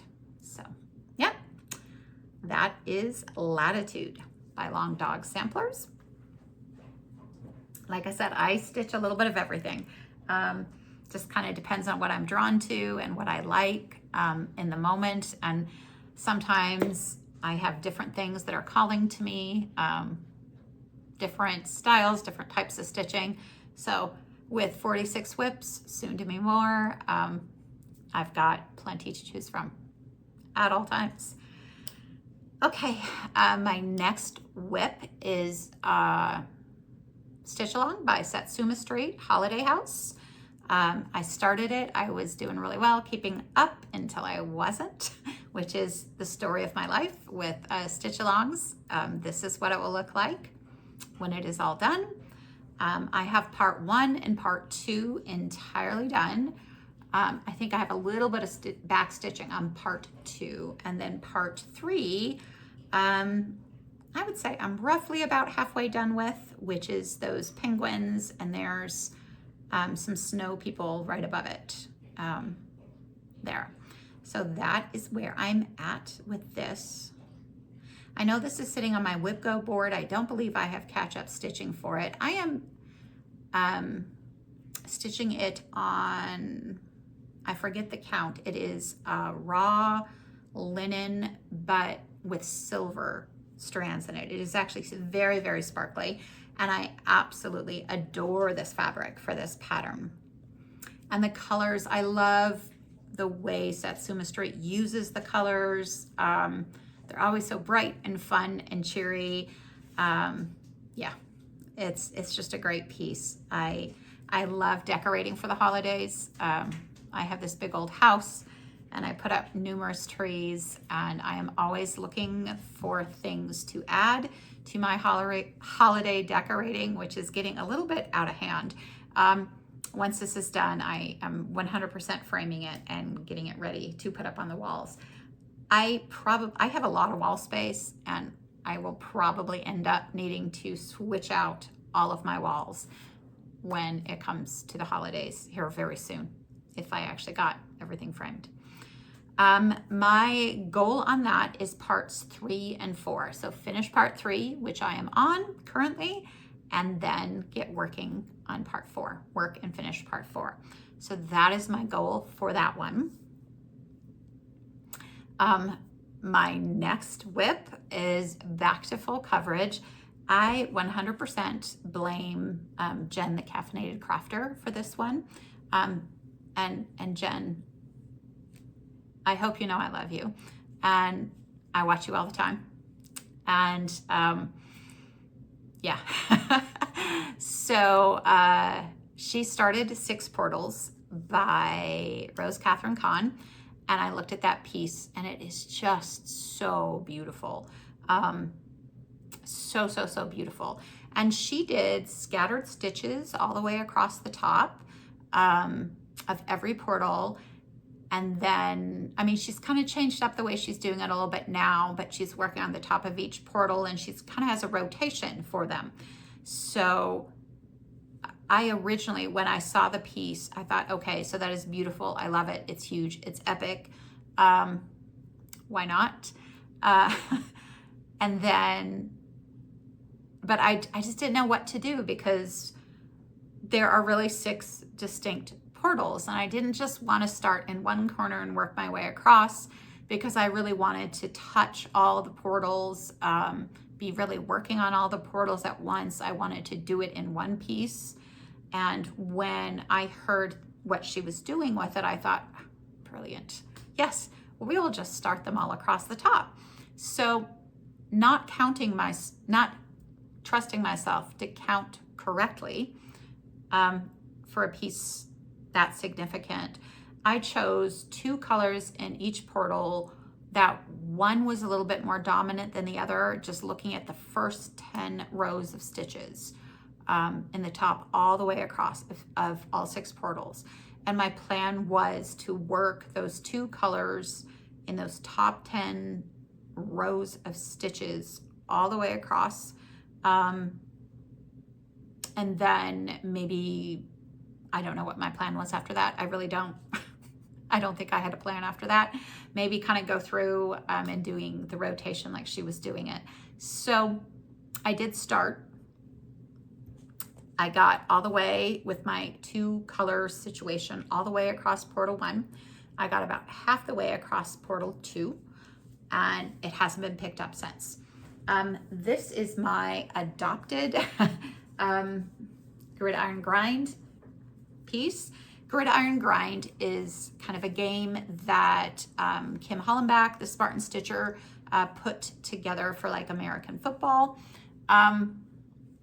And I thought, that's great. I really only recently started footballing, in part, I have to say, honestly, because of Taylor Swift. I am an unapologetic Swiftie. My daughter turned me into a Swiftie really not that long ago. Been listening to her music for a very long time because my daughter is an OG Swiftie. And of course I live in Kansas and we've got the Kansas City Chiefs here. So yeah, have to love that. I really do football now and very much enjoy it, but this is how far I got on it. I've got hanging threads. I mean, I've got parked threads. I've got threads. I don't know whether you can see them or that I just stuck over here because I didn't want to put them back on the bobbin. 6 portals. So this is the piece that I unquestionably owe the most amount of catch-up stitching to. It is over 12,000 stitches. That is why with my plans, I have kind of pulled it out of that category, and it's in a rotation of 500 stitches with everything else. And again, I will explain that later. But yes, I owe an absolute ton of stitches on this for catch-up stitching, and I have been itching to work on this so badly lately. So badly. I am going to do the cross-stitch meadows 3-row diagonals on this moving forward, but I will probably just start over here in the upper left-hand corner. But I am going to work all the way across on this one, and that way I will have a good start on all of the diagonals. Now, I mean, they are big, but they're not huge, so it shouldn't take me so long to get my 3-row diagonal across portal 1 that I become absolutely sick of it and just want to put it down. And I think if I do that across all 6, I should not be bored. I mean, it's a stunning piece, absolutely stunning. And I think I will actually enjoy watching it come to life slowly. I did not, this is, I want to say 28 count, easy grid. I don't think I went up to 32. And you could do it on a full yard of 28. You just don't have big margins, but that's okay. 32 was intimidating me a little bit. So we've got 6 portals. So my goal on this really is to get those top 3 rows done all the way across the piece. I know that's a big goal, but it should be in rotation where I'm doing 500 stitches on it relatively regularly. So hopefully, I know I've got 12,000 some, and that's okay. It really is. I do plan on using that for gridiron grind again this year, so it might even get more on top of that, and we will discuss that whole thing later. But that is where I am with that. My next WIP is yet another full coverage piece. I think I found it up on eBay or something. It's by Annika Coleman or something like that. It was a kit. It's called Angel Moonlight. This is what it will look like when it's done. This I should be working on this month also because it is a WIP Go call that I still have to put some work in on. So the order of my behind WIP Go, I need to treasure hunt bookshelf, then I need to North Pole, that one that I showed you just a few minutes ago. I don't know if I mentioned that that was a WIP Go call that I'd be working on this month. And then the third one is this one right here. I am just using all the kit materials because it came with a kit, and it came with white Aida, which I thought was a very weird choice for how dark it is, but yet here we are. And they give you almost no margins, which is okay. I didn't pay a whole lot for the kit. I just thought it was kind of pretty. I don't love the coverage I'm getting, but that's okay. I don't have to. I'm definitely not starting it on something else. And there's just a lot of dark colors. And I think when the whole thing is done, it'll be fine. But I think I had this come up at WIP Go at some point, and that's why it's kind of diagonalized like it is. I don't know whether I'll probably 3-row diagonal. I really am enjoying that. So I probably will do that across the top. My biggest problem with this is it's a paper chart for full coverage, and I have not successfully been able to get it into Pattern Keeper or Markup RXP. And some of the choices for symbols, are questionable at best. Like I think 832 and 939, like one is a circle and one is a hexagon, which is the exact same size in the chart. And you know, circle and hexagon, unless if you're looking really close, are going to look the same to you, and those colors are very similar. So last time I worked on it, I was able to get page 1 of the chart in to Pattern Keeper just by the camera experimental mode. Really did not a whole lot other than let me really zoom in and mark off stitches and count stitches. My friend Amy, my night owl friend Amy, asked me if I wanted her to try to put the whole pattern in RXP for me. And I said, oh, yes, please. I'm afraid that is going to be a huge, huge, huge task. But I did ship it out to her so she could make an attempt. So if not, I'm just going to have to experimental camera mode, figure something out again, because it's not fun to stitch full coverage off of a paper chart. But yeah, you don't really see anything much there, and that's okay. It's just a whole lot of dark. There's actually a surprising number of colors in that little bit of stitching, but yes, most of it is dark. My goal on this one is 2-page finishes, so I don't think I'm even to the bottom of the first full page, and I think this is very close to the top if it's not the first full page. So maybe half a page finish, half a page done, so another page and a half on that, and it will have met its goal. So there we go. Annika Coleman, I believe. My next one is by Autumn Lane Stitchery. It is Witch's Hollow. This is what it will look like when it's done. It is one of those charts by Autumn Lane that that choice of fabric really plays prominently in the pattern. So this is the called for fabric. I think it's called Pumpkin Patch or something like that by Bestitch Me. Gorgeous, gorgeous, gorgeous fabric. I did a center start because I only have an 1/8. I have a Stitcher's 1/8, and I really, because that's all I could find of Pumpkin Patch at the time I wanted to start it.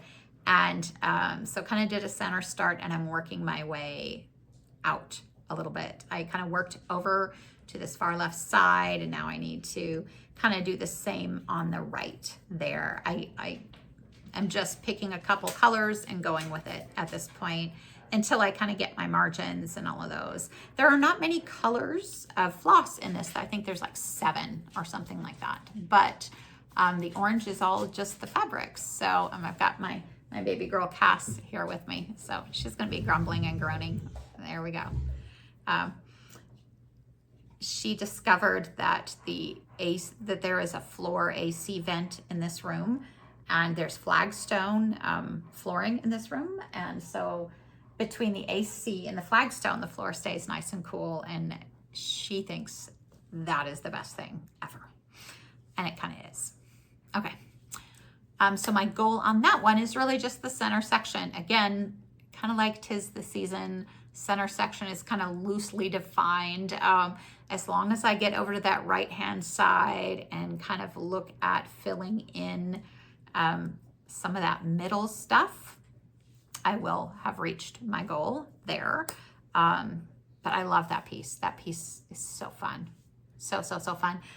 I think that's 32 count. I'm not doing a great job telling you guys counts. So if you want to know something and I have not told you, just like drop me a comment and I will get back to you, and I'll make sure I tell you what it is, what flosses and all of that stuff. I think I'm going to try to take a little bit of time and do like a little bit of an infographic for all of my WIPs, all my current WIPs, since I'm doing this WIP Parade thing. So I'll kind of have that readily available and can just kind of pop that up on the screen instead of fumbling through it and not remembering who the designer is and all of that stuff. All right, so my next WIP is a Riola's kit. It is called Christmas Serenity. It will look like this when it's done, but I decided to do it on black instead of white. And I totally blame this WIP on Becca from Becca is Stitching. Last year she did this beautiful Riolas kit with this lantern, and it was on black, and it just looked like it was glowing.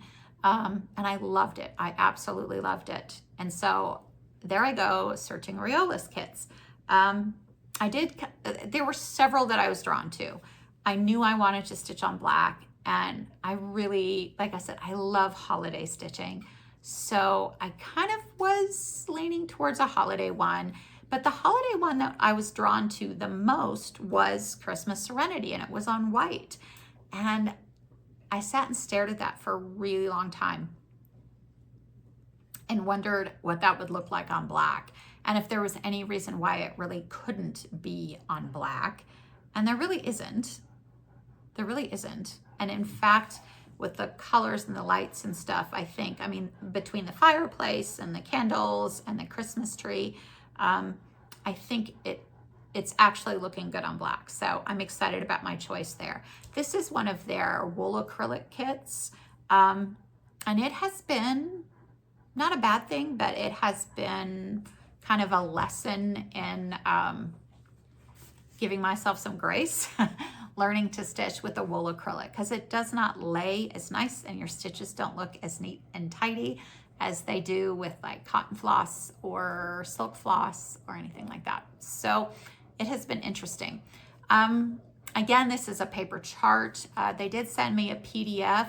I'm going to have to work on getting that into some stitching software, because it is not fun to stitch off of the paper chart for sure. The paper chart is in color, which you think would help, but like there are so many colors of green in the tree.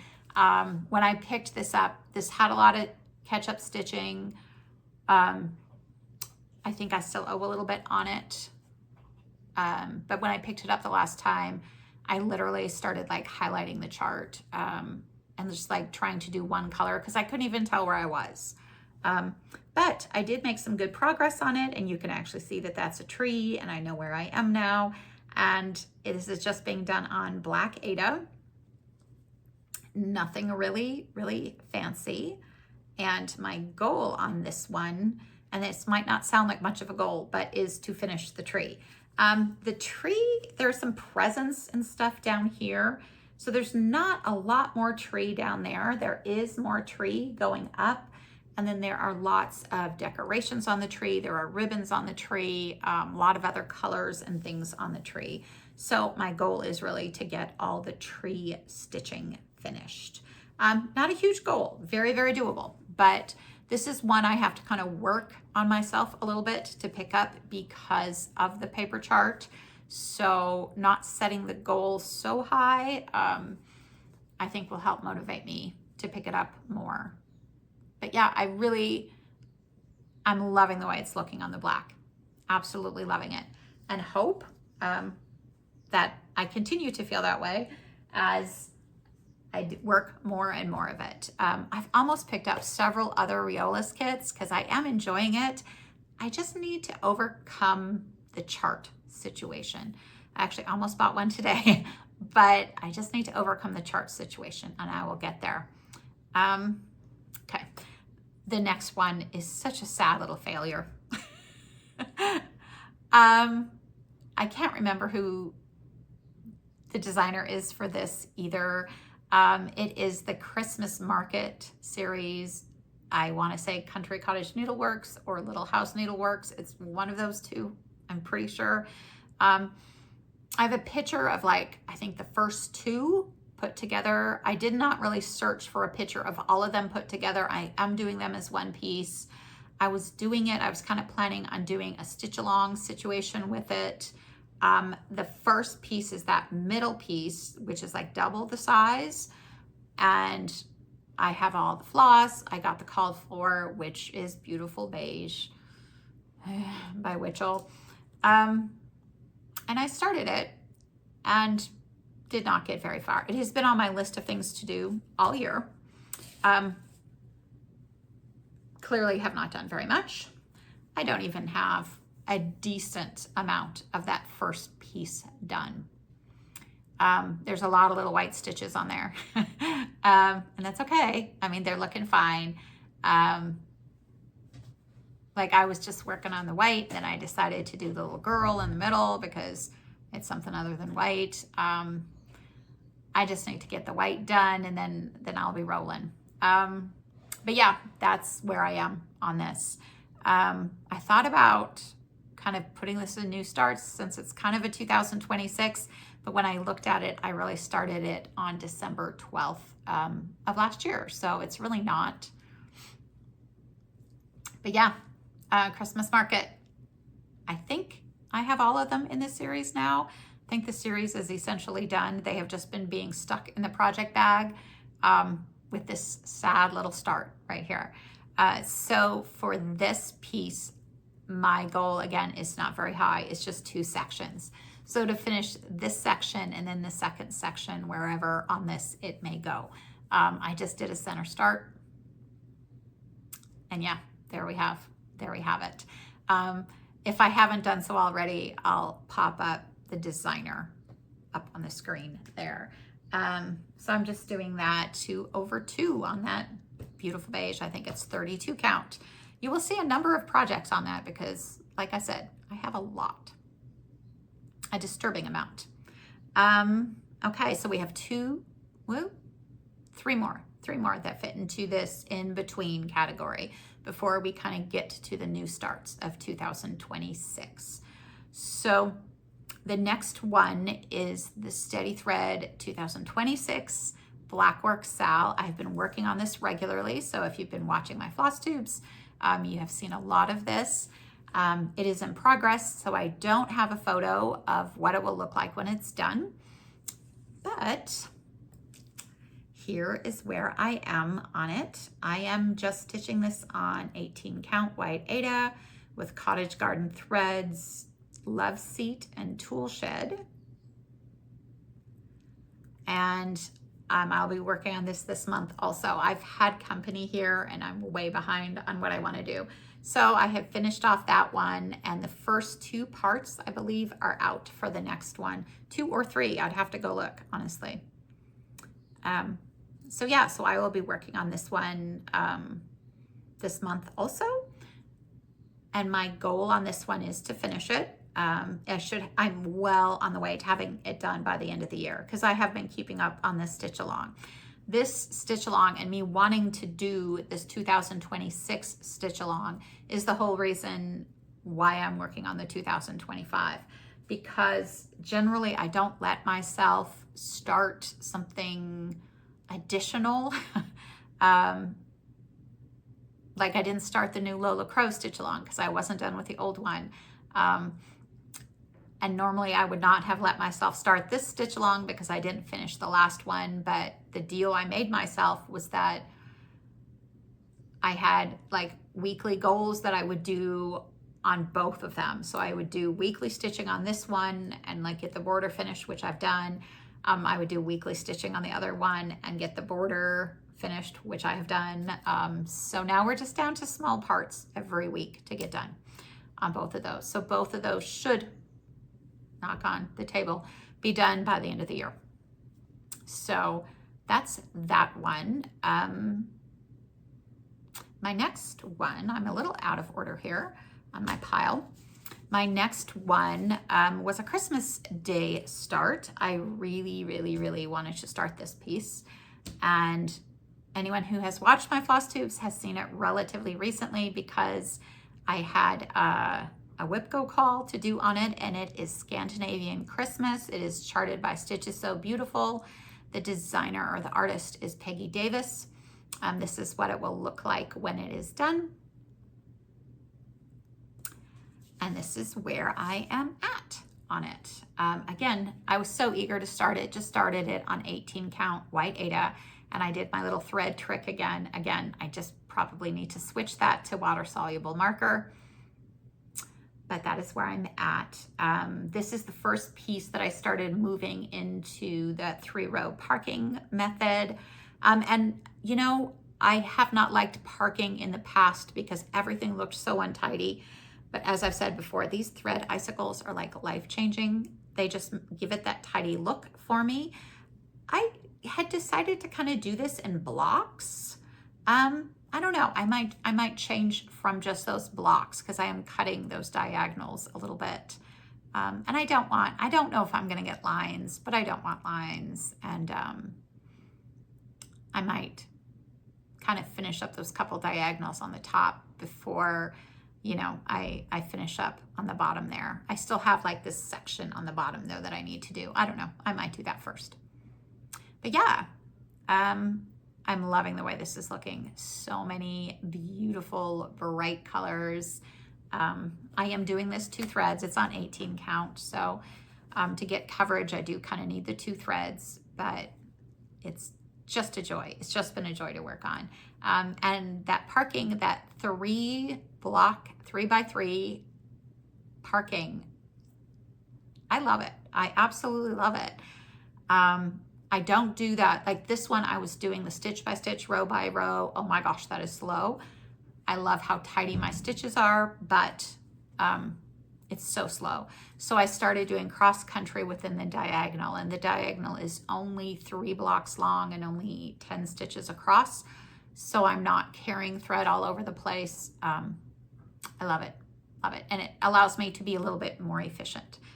So thank you, Jen, for letting me know that that was what you are doing. And that is what I have started doing, and I do absolutely adore it. So my goal on here is 2 page finishes, which isn't a huge goal because Stitch Is So Beautiful pages are a lot smaller than Haid pages. But I am loving working on this. So yeah, really happy to, I'm always very happy to pick this up. This was called, it had both of its WIP Go calls, I think. It's on my WIP Go board. So now we just need to find another way to work it in to get that done. And the last piece that I started in 2025 was my Haid Sal. They released it a little bit early. I'll try to stop shaking the camera. I am doing Dragon Muse. I'm doing Fairy Tale by Dragon Muse. It is a crop of the chart. This is what it will look like when it's done. I did like a good number of the charts. It was kind of hard to pick, but I kept coming back to this one. I have not touched this in months, and it's sad because I really do love it and I love stitching on it. I believe, I don't even know what I'm doing this with. I don't know. It might be, it kind of feels like Ada, so it might be like 20 count Ada. Again, with 2 strands. I'm very comfortable with a coverage of 2 strands on 20 count Ada. 2 strands over 25 is a lot, very thick. When I'm on 28, I definitely only do 1 strand. Generally, I do a full cross. I just can't do everything on 20 count Ada because it's huge. It'll just turn out huge. So I don't know, I'm playing around with different, I guess I haven't found my perfect yet. I don't really like the coverage I get with 1 strand over 25 count. So I'm trying some CXC. I hear they have better coverage. So yeah, we'll get to all of that. But yeah, that's where I am. I don't even have 1 page.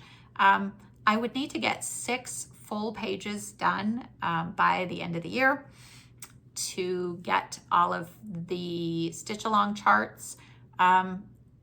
Not pretty sure that's not going to happen at this point. It would have to take a heroic effort on my part to get there. Not that I couldn't, but it would be a lot. I'm not sure there's any of the charts that it would super break my heart not to have.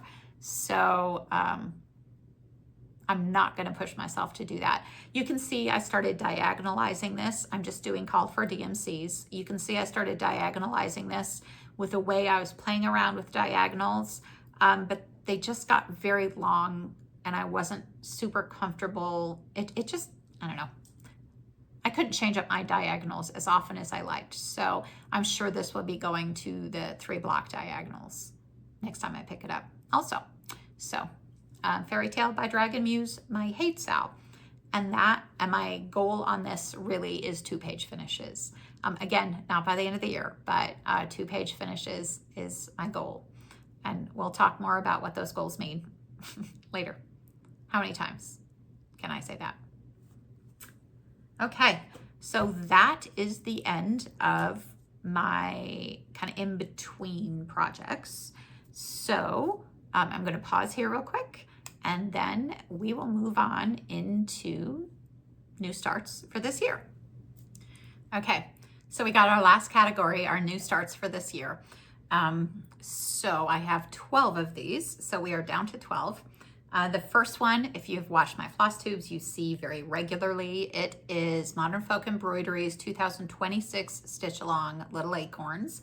I have been keeping up with this. Definitely have some stitches to do it on this month yet. And this is where I am. I have started June's stitches, but is that row down there. I have not gotten very far. I did do all of the framework first. And we have our lobster kitty and our monkey kitty on the bottom, designed by my granddaughters.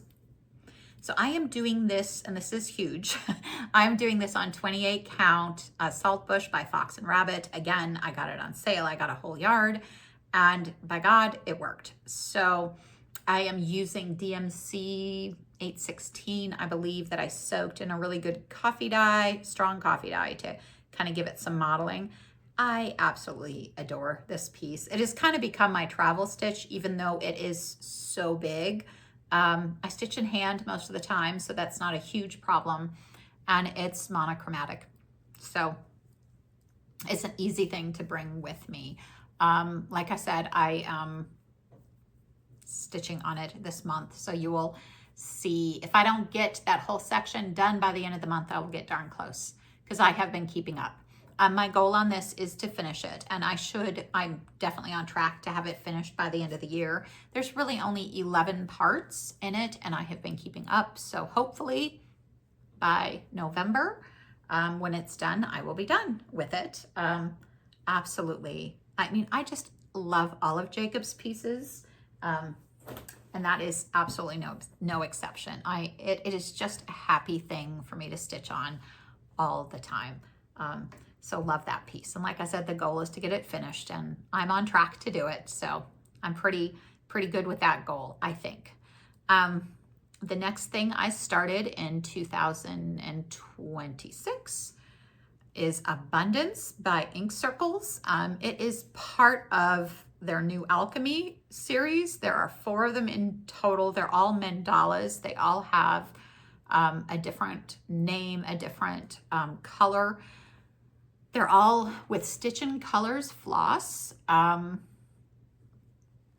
which is gorgeous, Silken Colors floss. This one is Mossy Cauldron, and I have been working on this lately too. So this is not, if I didn't do it, picture of what it will look like when it's done. I absolutely love stitching on this piece. It is on weathered stone, 32 count Lugana, I believe.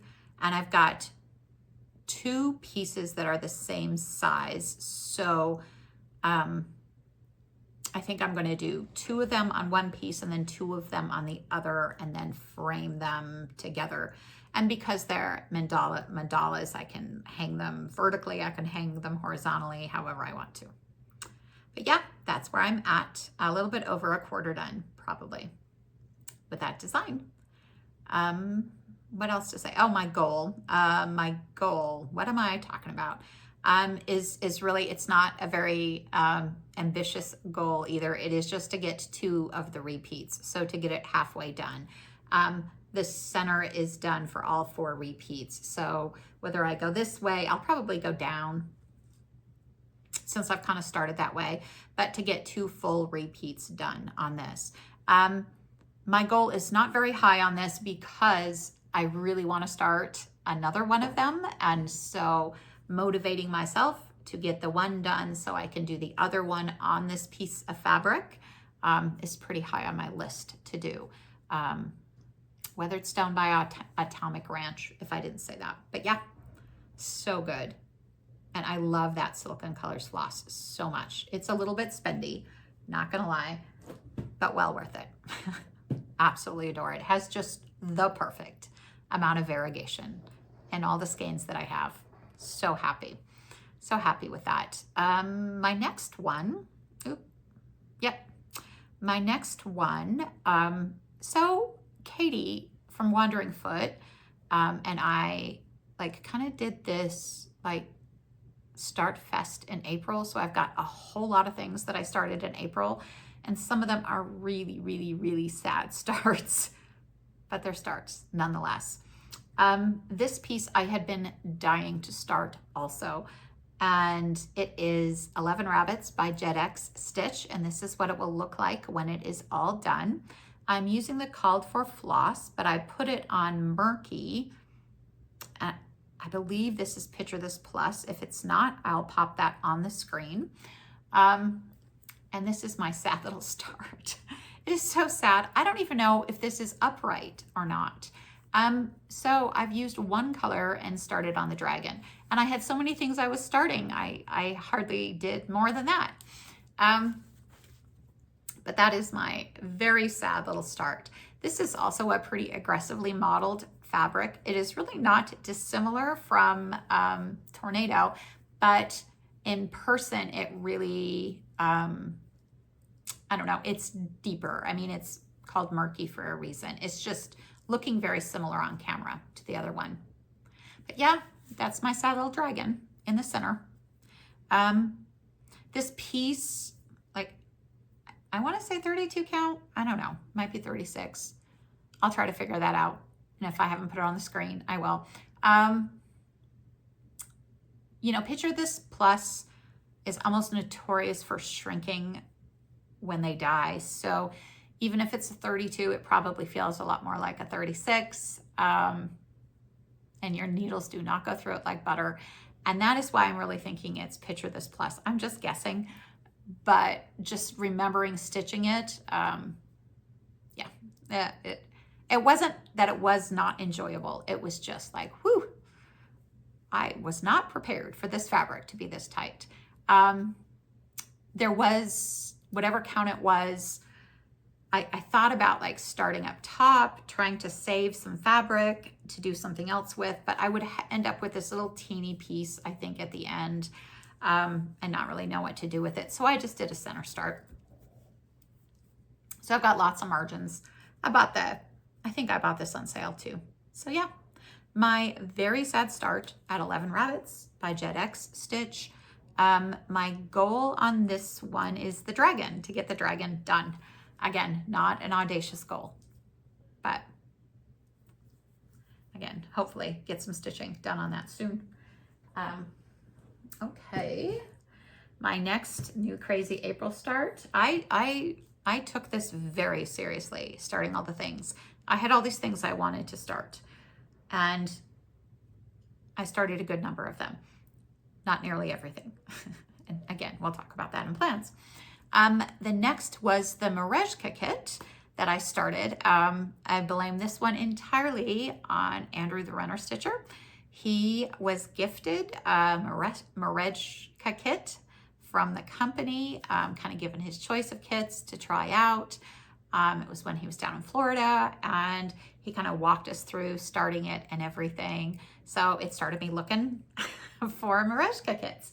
And I found a couple that I loved. I did ultimately end up buying both of them, but I bought the smaller one first and I started it, and it is called Winter's Evening. And this is what it will look like when it's done. I'm using all the kit materials. I'm including the Ada, which is kind of almost this khaki color. It's a little different than I expected it to be. And this looks like it's the saddest start in the world. I did an upper left-hand start because that's what Andrew did. And yeah, there's not a whole lot going on in that corner. There are a number of half stitches and places where the fabric just shows through. For the most part, the piece is full coverage though. There's more there than you would know. I was working diagonals and then kind of working my thread out a little bit. It doesn't look like I've done hardly anything, especially when I hold it back. But it is kind of a sad little start also, but it is a start. which makes it a WIP. So my goal for this one, let me look, 10%. I have no idea what percent I'm at, but my goal is 10%. And it's not a huge piece. It shouldn't take much to get it to 10%, but definitely more than I have is needed to get it to 10%. So that is my next WIP. Okay, my next crazy April start is something else I was absolutely eager to start. The CrossStitch Studio has a series, I should say, a series of Harry Potter library charts. There's 6 in all. There is Dumbledore, McGonagall, Snape, Trelawney.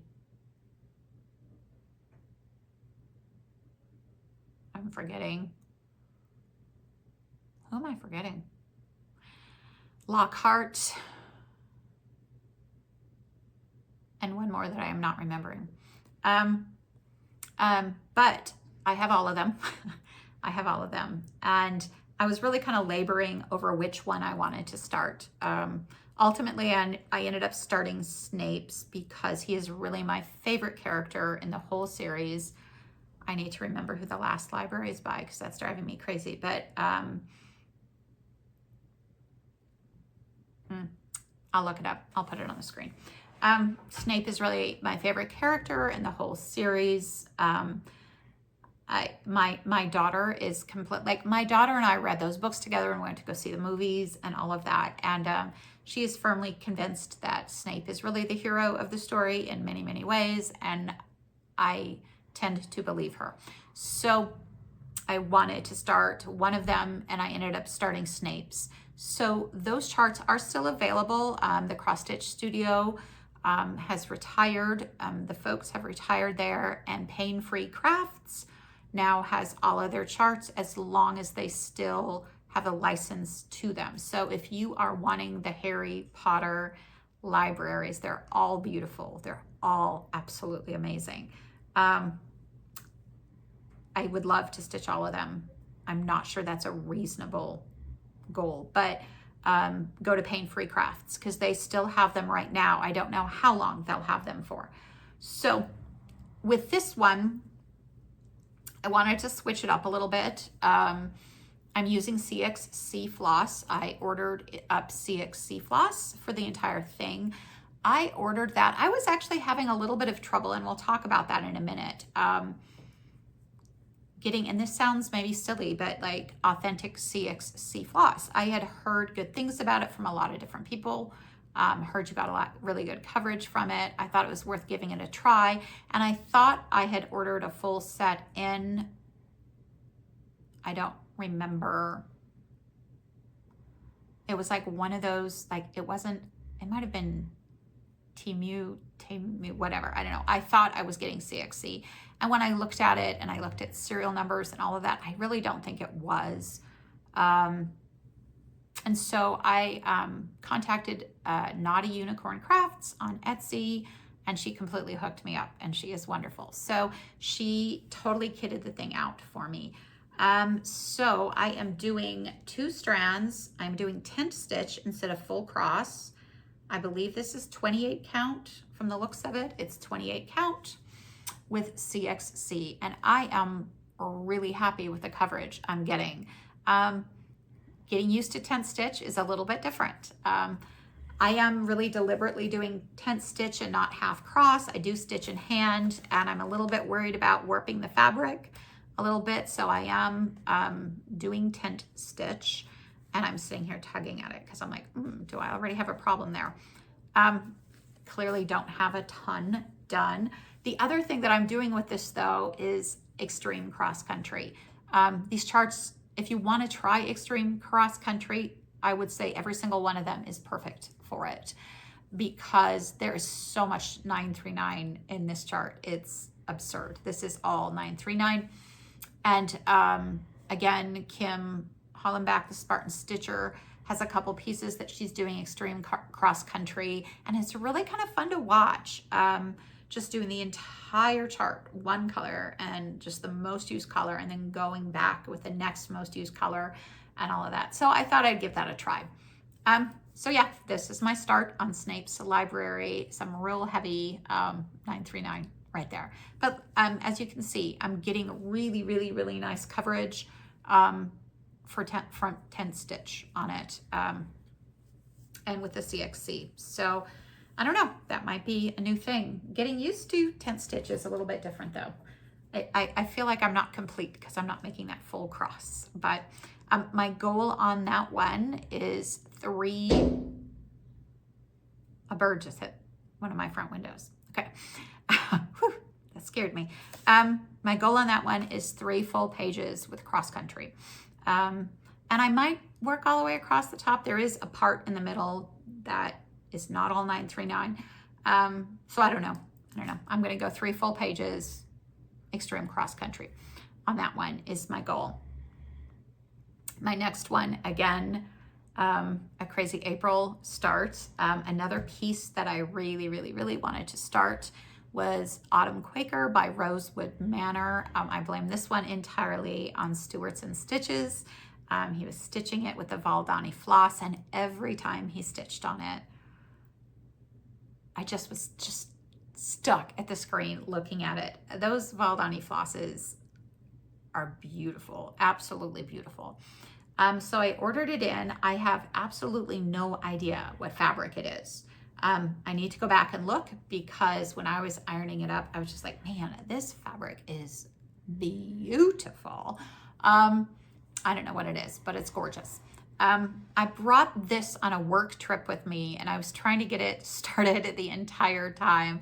And it wasn't really until the last couple days that I could even really touch it. And so I just got upper left motif, corner motif started. This is maybe not the one to start with, because I think you used almost all the colors in this, and it is highly variegated to start with. So it even looks like there's more colors there, but I did finish that first corner motif before I had to move on to get all the things started that I wanted to start. Like I said, oh, gorgeous fabric. I'll put it on the screen. I'll figure it out. Gorgeous, gorgeous fabric. So my goal with this was kind of my plan when I got back to it, and that is to work all the motifs across the top of the chart. So anything that touches the top of the chart, just work that whole motif. And some of them are big and some of them are little, but just kind of work all the way across the top. And that is my goal on this. Yep, double checking my goal. So yeah, Autumn Quaker, Rosewood Manor. I've got a couple of Rosewood charts. I am in love with every single one of them. Some of them are quite the stitch too. They're not small, but I do have that. I clearly have a thing for BAPS, big ass projects. Yeah, okay. My next Crazy April start, and no, we are not done yet. I had picked up at Nashville Needlework Market. It was a new designer to me, Boomerang Stitches. I actually picked up a fair number of charts of theirs at Nashville Needlework Market. I love, love, love the use of color. The one that I started with is not surprising. It's the one everyone knows from that, and that is Fruit of Frenzy. How can you not want to stitch that piece? And I am just stitching it on white Monaco, just cheapo white Monaco. I didn't dye it or anything. I wanted the crisp white, but it is 28 count. I wanted to stitch over 2. Now, I had it all kitted out originally in DMC, and then I looked at those knockoff CXC threads that I had, and I realized I had a ton of them, and I do, and I only needed 1 skein of every color for this, and the colors were bright, they were good, and I thought, hey, you know what, I might as well use them on this, because I'm not going to have to worry about dye lot problems or them not matching something else. So again, center start. This is so stiff. I mean, it's Monaco. This could stand on its own. Just started with the center dove, just did a couple different purples, and yeah. Then I had to be moving on to the next to get everything started that I wanted to that month. And yeah, so that's where I'm at on that. So my goal on this is 3 doves. So I'm gonna have to do some of the foliage and branches and stuff like that in between, but when I pulled this out and was looking at it, I was like, gosh, I want to stitch on that. So many of these I feel that way about. So, yep, a lot of these new starts in particular, I feel that way about. So yeah, Fruit Dove Frenzy by Boomerang Stitches. And I think, yes, we are finally down to my last new start in April. And that is my birthday start with Stewart's and Stitches. Stewart and I share a birthday. We are birthday twins, 5 years apart, but birthday twins. And I kind of let him drive that train, and he picked up Bella Filipina, a poison apple, so Snow White, one of the Disney princesses that Bella Filipina does. And I was just 100% on board. I didn't have enough fancy ladies going on, and I was just like, yes, that sounds fantastic. So I am using the called for fabric, but I did buy it in opalescent. I can't remember the exact name of it right now. I'll pop it on the screen. Editing Jess has a lot of work to do. And I kitted this out, but I was having an absolute devil of a time finding Kreinig or even Rainbow Gallery's alternative to Kreinig at the time I was trying to kit it out. I knew I wanted to start with the framework, which is very much eating my vegetables, because I know that's the part I'm going to have the least amount of fun doing. So I ended up picking up, and it is a Rainbow Gallery's floss. It is just, I have come to understand it is significantly thicker than the alternative that was called for. And they didn't have like an exact color match, and I think I went with like a peacock green or something, and I don't think it's supposed to be this green, but that's okay. I don't care. It is okay to stitch with. It's like silk lame braid, I want to say. I'm going to need to pick up another one because I don't think I have enough to finish off the entire frame. It does appear in other areas of the chart, some of it with back stitching, but this stuff is so thick, there's no way I could back stitch with it and have it look like anything. In spite of all of that, I mean, it's way too much for the fabric, and I'm doing it on 32 count, which I know I'm going to shoot myself when I want to shoot myself when I come to the beads. But that's okay. I will deal with it. It looks like beading, and that is not going to come across on the camera at all. But am I going to have a bunch of little stitches? Because like the apples have it. There's like several things in this arch that have it. And it's not going to come across on camera, but it really, really, really looks like I beaded everything there.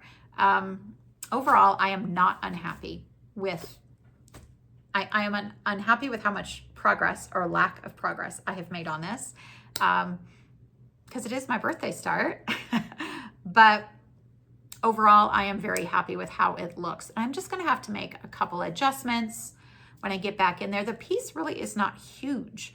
There's just a lot of little details and things like that. I am very eager to get to the princess in the middle, but my goal is really the whole arch on that. And that is my goal on it, to get the whole arch done. Everything sans the beads. I haven't looked, I believe there's beads, but get all the stitching done. No beads in the whole arch, and then I will go back and start working on the princess. But like I said, I'm not really overall unhappy with how it looks. Certainly would not consider ripping it out, but you have to use some pretty short strands to start with. But it is very, very sparkly, and that never comes across on camera. And with the fabric being opalescent also, oh, it's just a sparkly wonder. So yeah, we have Poison Apple by Bella Filipina on the called for fabric, and I should have popped that up on the screen for you by this point. Okay. I took a little bit of a break from new starts after that. Not a really long break, but a little bit of a break. And then we have my next one. I think I'm down to four more. So my next one, my night owl friend Amy had a birthday, and she asked us to stitch on modern folk embroidery. So of course, even though I had a modern folk embroidery piece, I just decided I needed another one. I have at least one other, I think.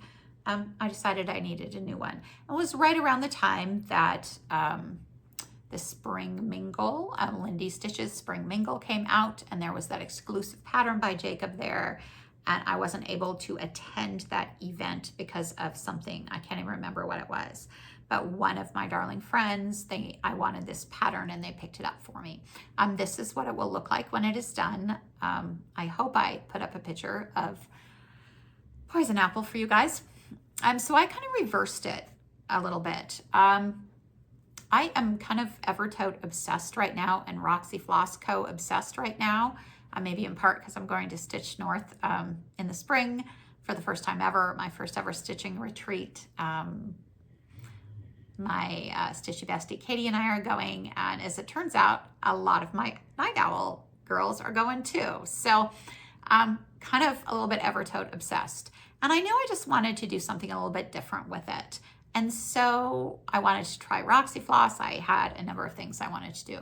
So I went on their website. I knew with a Stitcher's Eighth I would be good. I found this, it's Cherry Cobbler. It is delicious. It is so good. And I grabbed several skeins of gilded Roxy Floss to go on it. And I am just loving the way it is working out. This is 36 count, and I am doing one strand, 1/1.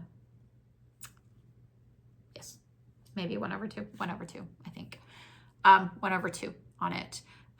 It does have a thicker border. It's not a huge border, but it is a thicker border with all these little bumblebees. And this is where I am. I have 400 stitches left to do on this for temperature stitching. It's my last little piece of temperature stitching that I need to do. And so I will be working on this month also, which should definitely, 400 should definitely finish off that top order for me. And I don't know how much further it will go. My goal on this is 50%. I am working off a paper chart, so 50% is going to be rough, but basically half of it done. It's not a big piece, and it is so fun to work on. And it's so, I love how it's coming out. Absolutely love how it's coming out. So there we go. Now we're down to 3. The next one, my other Stitching Owl buddy, Erin, also had a birthday, similarly timed, not like right on top of each other, but she asked us to work on birds, and she was starting a Diana Bloom pattern. I had been watching and looking at Diana Bloom patterns really right around that time also, and I absolutely knew I wanted to do her needle book, her Bluebirds on a Branch needle book. So I started it. I could not wait. I wanted to kind of get the Roxy Floss and the recommended fabric from Evertote to do it, but I didn't. I used my stash of beautiful beige. I really wanted to do 32 count. Thought about going to 40. Didn't want to go any bigger because I didn't want a huge needle book. And it was there and available, and I had plenty of it, so I could have the same fabric on the interior of the needle book as I did the exterior. So this is what it will look like when it's done. Got to remember to put those pictures up for you. Again, eating my vegetables. I really like vegetables, apparently. And, didn't want to start on the birds because I knew it would be hard for me to get to the rest and finish the rest if I started on the birds. So I started on the back cover of the needle book, which does not have any birds. It just has flowers and leaves, and I'm just using the DMCs for it. But oh my gosh, I love stitching this so much. This was so hard to put away. I had other stitching I needed to do, and I just wanted to keep going. Just definitely get the whole back cover done. I'm a little bit into the front cover here. I'm definitely wanted to get the whole back cover done and then start on the front. Oh, It's just lovely. I have at least one, if not more, of her designs that are like right on the list that I need to start because they're just beautiful. My goal on this is to finish it. It's not that big. It's not that much stitching. I just need to sit down and do it. And I love every single minute of it. It's just a joy. It is just a joy. If you have not picked up and stitched a Diana Bloom pattern, go do that. Go do that. Go pick one up. They're birds. I'm not even a bird. A lot of them are birds. I'm not even really a bird person. You know, there's people who just love birds. I'm okay with birds. I feel badly that one just hit my window, and they're nowhere near clean enough for birds to be hitting windows, but that's beside the point. A lot of them are birds. The patterns are just lovely, and even she's an artist, and she brings it into the cross stitch. So the shading and the birds and oh my gosh, everything is just lovely. Absolutely lovely. My next one I just did a video on yesterday because it is the sale that Katie at Wandering Foot and I are hosting for A Worthy Patriot by Paulette Stewart at Plum Street. This is what it will look like when it is done. I started this just a little bit, like did some pre-stitching because Katie and I are both trying to pre-stitch before the assigned section for the stitch along comes out, so we can kind of give some tips and tricks on it, and also so we have a piece to show you guys. So I started it, the stitch along started on July 4th. I started it, I want to say July 1st. It might have been, or I don't know. I started it very late. It snuck up on me. Oh, I've got it right in front of me. I started it on the 28th. So yeah, so I just did a whole video on this, so I won't spend a ton of time. I'm talking a lot more than I should have been for this whole thing. So yeah, so this is where I am. This is being done on Tuscan Path, 40 count by Fox and Rabbit. I love me some Fox and Rabbit, and with all the called for floss, which is Weeks Dye Works, Classic Color Works, One Gentle Arts, and some DMC. And this is where I am. Second section done. So this will be getting some more work this month too, because I need to do pre-stitching for section number 3, which is the next one. The goal for that is to finish it to the way we have the SAL mapped out. It should be done by the end of the year. So provided that we both keep up, it is very possible that one and or both of us is going to fall behind. I think that's the reason also for the pre-stitching, because if one of us falls behind, the other one hopefully did not. Anyway, so that's that. And now we're down to our last WIP. Oh, so good. And it is the Jolly Tree Farm Stitch Along by Fat Quarter Shop. And they do these free mystery stitch alongs every year. And they also do one that's like a Halloween one year and kind of an autumn theme the next year that kind of go back and forth. And they're free and they're mystery and they're not very serious stitching and they're quick. And I do them every year. And so the Jolly Tree Farm, the Christmas one started on the 30th of June. So I started it. The third part is out now. I'll put a picture of what that third part is, what it will look like. I have not done that, so I'm working on that this month also. But I've done the first 2 parts, and you can see it is not a lot of stitching, not too much to keep up on at all. So I am doing this on Dirty Snow by Fiber. I believe it's Fiber on a Whim, Dirty Snow. It's Lugana, 32 count, I believe.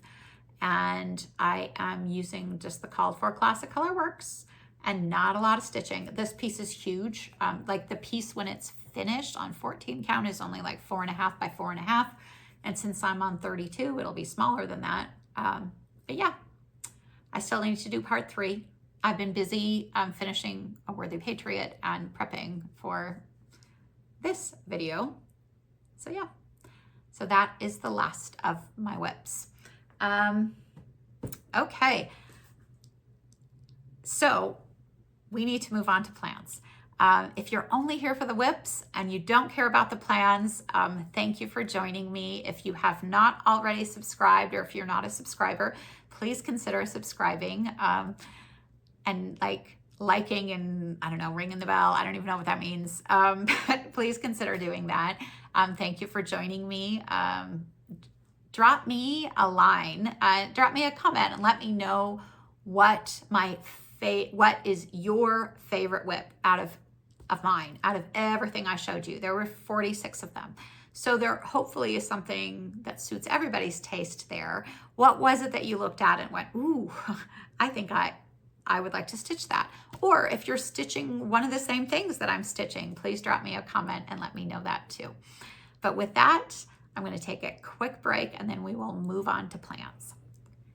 Okay, plans. I have decided, I have been doing FlossTube for a year. I have decided to kind of rework my plans. Not that what I was doing wasn't working for me, because it was in some ways. I was definitely getting a lot done with temperature stitching. I finished a lot of things, a lot of old things, was able to put stitches in on things I hadn't touched in years, and that is all great. My problem with it was that I was not seeing enough progress often enough. And I have come to understand that I don't love picking up a project and putting 100 stitches in it or 200 stitches in it. Once I pick up a project and once I get settled and started, I just want to go for a little while. And temperature stitching was not allowing me to do that. Initially, I was stitching day at a time.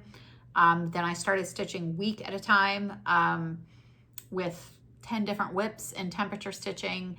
And it just seemed like it took forever to see any progress on a lot of those pieces. And I just didn't love picking up all those projects all the time. Plus, I'm terrible about making epically long FlossTube videos. And when I have like 14 WIPs, yeah, that's gonna happen because I can talk. I talk for a living. So it wasn't the FlossTube length that was bothering me. It was just that I was not making enough progress quickly enough. I switched it up a couple months ago and like doubled up the digits. So I only had 5 projects in temperature stitching, and I ended up putting them into categories between catch-up stitching and old WIPs and new starts. And that was helpful, but not helpful enough. I was still frustrated by it. So I decided I needed to rethink that.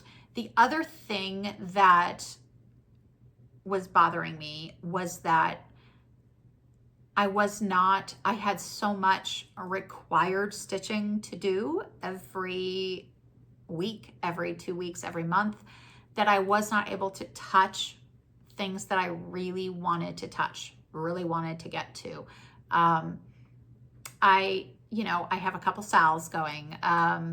I have some sals I'm trying to finish from before. I have like different things, and I am structured. I mean, my brain needs the structure. I can't just stitch what I want when I want, generally, because it's like decision paralysis.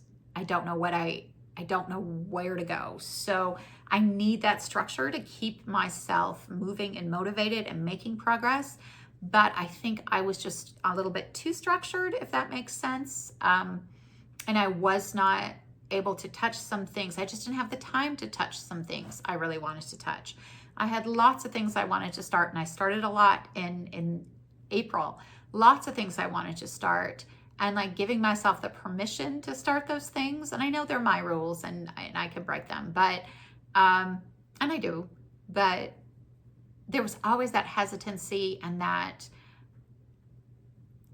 feeling of things that I needed to get done. And temperature stitching was definitely one of those things that I'm like, it's only 700 stitches a week, which in the greater scheme of things is not huge, but they weren't bringing me the satisfaction that I wanted them to bring me, I guess.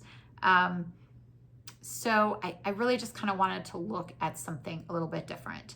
And this video and this year of doing FlossTube seemed like a really good opportunity to do that. And doing this WIP Parade, which is crazy. Like, I don't know how people do this all the time. It's exhausting. I guess if I was more organized, it would be okay. And when I started FlossTube a year ago, there were 2 main reasons. One was, and it's been successful in both of those reasons. One was to kind of expand my Stitchy friends, my stitching network. I have some people I know who stitch locally. I have some people in my family who are stitchers, but just to really expand that, because I was really enjoying stitching a lot. For the first time in many years, I was enjoying it. So definitely wanted to do that, and it has 100% done that. The other thing was to kind of build in some accountability. I have like an infinite number of accountability buddies out there through FlossTube, and there is something with my brain where when I tell somebody that I'm going to do something, even if I'm doing it last minute, even if I procrastinated, it really helps me get there and reach that goal. So I didn't want to like totally remove goals and just stitch what I want when I want, but I needed some more freedom there. So I have sat, if you have listened to me like go on about that in the past, I have sat and pondered that for a long time.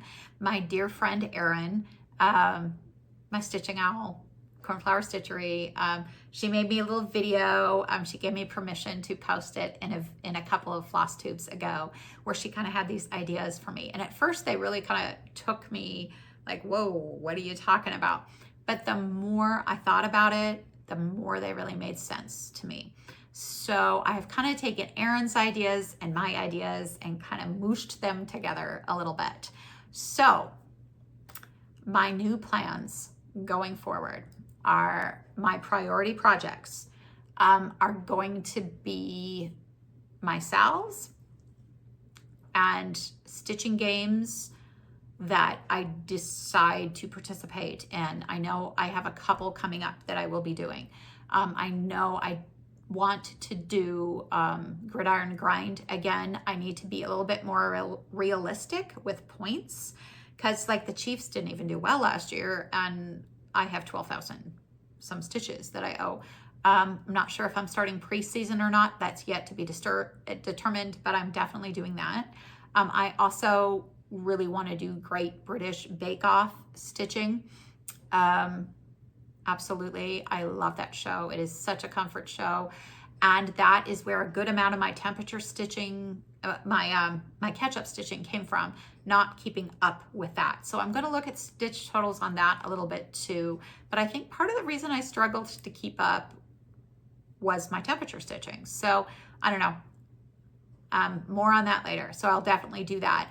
Andrew the Runner Stitcher announced, maybe not his last floss tube, but the one before, that he's training for the London Marathon. The rest of so all of my catch-up stitching is Gridiron Grind, Great British Bake Off, and Whip into Shape. Falling behind on all of those. He did announce the other day that he is doing, he's training for the London Marathon coming up, and he's going to start that running edition of Whip into Shape again. I simply love Andrew and absolutely would like to support him with that. I had taken his stitch goals with that, and I think I added a 0 on, and that's why I had so much catch-up stitching to do with that. But I'm almost at the end of the catch-up stitching for that. But anyway, absolutely want to support him in that, and trying to figure out what whip I'm going to use, all of that. But yes, so my stitch-alongs and my Stitchy games are going to kind of be a priority there to get done. Every week, every 2 weeks, whatever they are. So I have several that are going right now. I have the Jolly Tree Farm. That'll be done. There's 5 more weeks. And actually, yeah, by the time I post this, there's probably just 2 more weeks. Well, really 1 to come out yet, and it's the border. So that should be done in no time. I will do the Boo to You one that is upcoming. It is starting on August 3rd. I am doing the Fast Frisian 30-day stitch along with Jacob from Modern Folk Embroidery. That is 30 days through the month of August. So those are coming up immediately. Definitely doing that. What I did not show you today is my round robin piece. I have my friend Erica's round robin piece. I'll pop a picture of it up here real quick. I think it's like Snow Time Quaker or something like that. Snowy Quaker. I haven't started stitching on that, so it's not technically a WIP for me yet, but I will start stitching on that very soon. So we have the Boo To You that's going to be starting, the Fast Frisian, the Round Robin piece. These are all adding to my WIPs. And then my friend Katie from Wandering Foot, she has a birthday coming up at the end of this month, and she's asking us to stitch things like library related, booky related. I haven't decided what I'm doing yet for that, but I will have a new start for that also. So that is like within the next 30 days, I definitely have, actually probably next 2 weeks, I definitely have like 4 things I'm starting. One of the things that I have will for sure be finished by then. Also have Modern Folk embroideries, little acorns, have a Worthy Patriot that I am doing also. And then I have the Steady Thread pieces, which are minor every week. As far as the Haid Cell goes, totally back burnering that. Like I said, I want to keep working on it, but I have no aspiration of getting to 6 pages at this point. Still really love the piece, still enjoy it, not working on 6 pages. Okay. So those are the things that are kind of on my radar. I know I'll be doing Sampler September with Evertote. I've got my piece for that already. I don't imagine I'm finishing it in September, but I will be starting it. And then the only other things that are on my radar at this point in time is the Evertote Advent calendar, which I ordered in. It's going to eat up a lot of my December. Hopefully Little Acorns will be done by that time. Several of these things should be done by that time. So I'm hopeful. That's still a lot of stitch alongs, but those really, and Stitchy games, those are really my priority. Those things I'm going forward. Temperature stitching is going away. I have 400 stitches left to finish on 'Twas the Month of May, which I'm going to do here very shortly. And then temperature stitching is done. Okay, so we knew that was done. So that's where I got to, like, what do I replace it with? What do I do? I still have these catch-up stitching and all of that. So my idea was take my categories that were in temperature stitching and kind of rotate through them.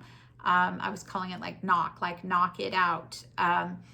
And with a no pressure situation, start with a new start category, spin the wheel for that new start, and take that and put 500 stitches into it. If I get it done in 2 days, I can move on to the O. If it takes me 2 months, that's fine. I can move on to the O. But just kind of work through them in that order. So then N in Knock It Out is for new starts. The O is for old WIPs. I did those categories when I was doing my my other stuff, my WIP Parade. And then the C is for catch-up stitching. And I have a list of catch-up stitching to do. Like I said, by far the biggest piece of catch-up stitching I have to do is 6 portals. So I pulled it out of that category and made it a category on itself. So I knock and then I 6 portals, and then I knock and then I 6 portals. With 500 stitches allotted to each of those categories, absolutely no time commitment at all with that, okay? None. Like I said, if I do it in 2 days, if I do it in a week, if it takes me 6 months to get it done, that's fine. No pressure. Just a way to be working through things. So I'm spinning the wheel for new starts, considering whether I'm going to allow repeats on that right now. I haven't decided for sure yet. I'm kind of leaning towards no repeats until I get through the whole wheel of the new starts for 2026, because other things will be added to it. I know they will. Old WIPs I am picking. There are ones of those that I'm very motivated to work on and ones that I am not. So I'm picking the old WIP that I am working on. And then for catch-up stitching, I'm going to spin the wheel. And I will definitely allow repeats on that. They range anywhere from like 535 stitches up to the 12,000 some stitches, which I'm taking away. My next highest one is at about 5,000 stitches in there. So I'm just going to spin the wheel to say what are those catch-up stitching I am doing. Okay, so that was my idea. Erin came up with this idea that I become this like fairy stitch mother, and poof, all of my catch-up stitching goes away. And turn into sparkle stitches. So then I can kind of assign those to whatever project I want to. And she also talked about me creating goals, which I know stitchers do all the time, and I really haven't. That was a very hard thing for me to do, and kind of work through. And if I reach the goals, I can earn some more sparkle stitches and all of that. She has it all explained. She did these little illustrations in the video. It was fantastic. So I really liked that idea too, but I was still like, yeah, but everything that I have in catch-up stitching are pieces that I want to put work into. And I would feel good to get that catch-up stitching done. So we kind of have a compromise. So as of now, I'm going to insert video. This magic happened.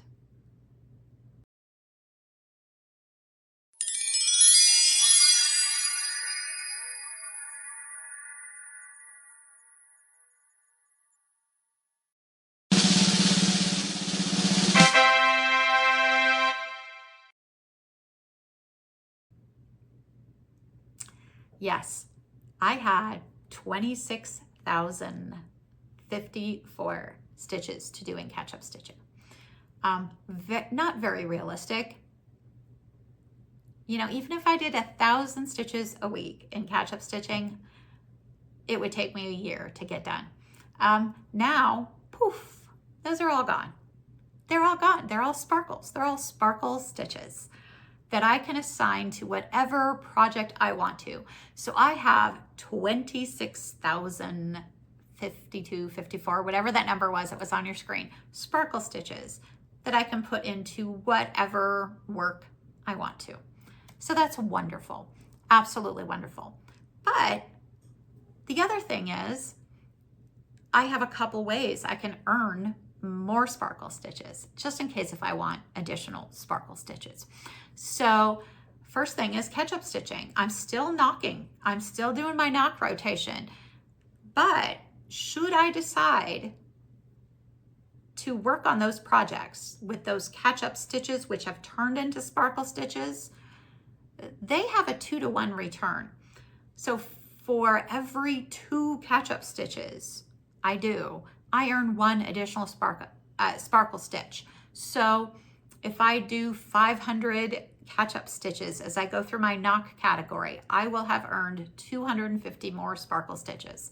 So that is just kind of motivating me to get there and get those projects in and done, and not really kind of forget about those, but not really have them weighing on me at all. When the catch-up stitching comes across in my knock, I might just decide not even to do that and just use my sparkle stitches and work on something else. I have all the freedom to do that in the world and absolutely no pressure.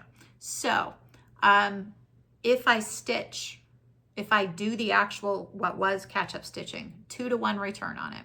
Every 2 stitches, I get 1 sparkle stitch from. So not only have they turned into a sparkle stitch already, but they could potentially turn into another half a sparkle stitch if I get it done, okay?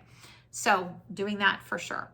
The other thing is the goals. I went through all these goals, like I said, not end of the year goals, just kind of general goals for these pieces.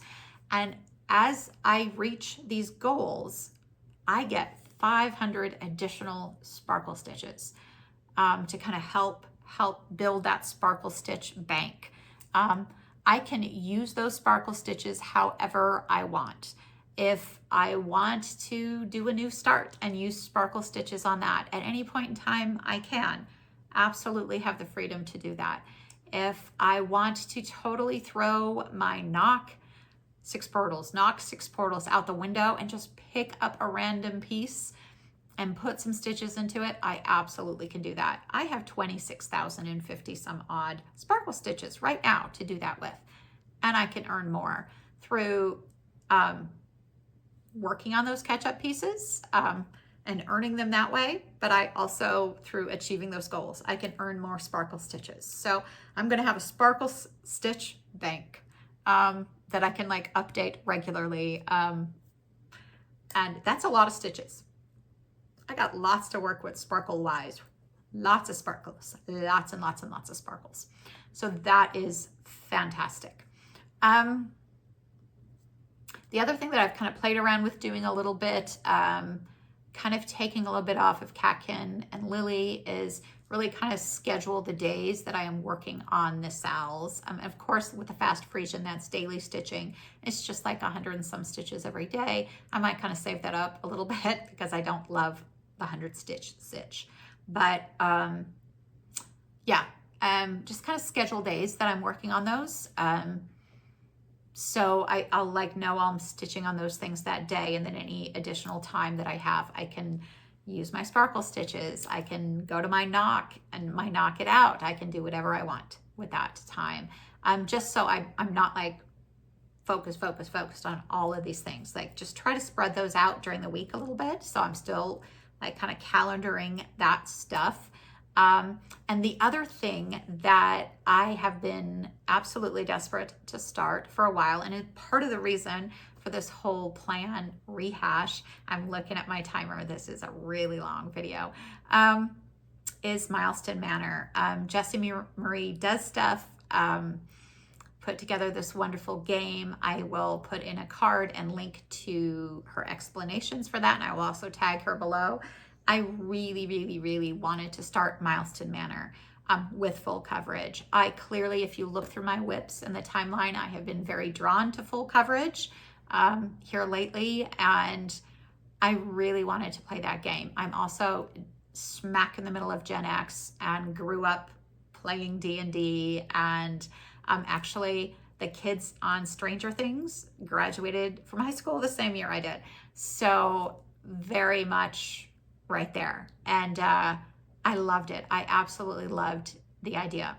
And I'm adopting most everything from there. I think I'm even adopting her milestones from there.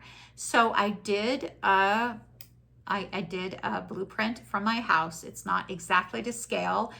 Spent more time on it than I should. I'm like, without pulling stuff out, I'm not going to get it exact. Pulling out rulers, I'm not going to take measures. I'm not going to get it exactly to scale, but I'll pop that up on the screen. This is roughly what my house looks like right there. And really want to start Mylestonn Manor. There are 19 spots in my house when I zone it out. I don't have 19 full coverage started right now, but that is not stopping me. I am not afraid of a WIP count, and I'm not afraid of a new start. And so I went through the full coverage charts that I own because, you know, we collect those things. And I kind of quelled the herd a little bit. I kind of got rid of some of the things that I know I will not stitch, that were either free charts or giveaways or whatever. I just kind of got rid of some of them. And then I looked through and tried to identify ones that I knew I wanted to start, like, and without really duplicating too much. Like, for instance, I have Once Upon a Fairy Tale by Amy Stewart too, which is another big epic chart and another like bookshelf piece. I don't want two of those going at the same time. So I didn't like put that in, but I looked through the ones that I had that I wanted to start where I wouldn't be duplicating. And I was just I was kind of right there, maybe a couple shy.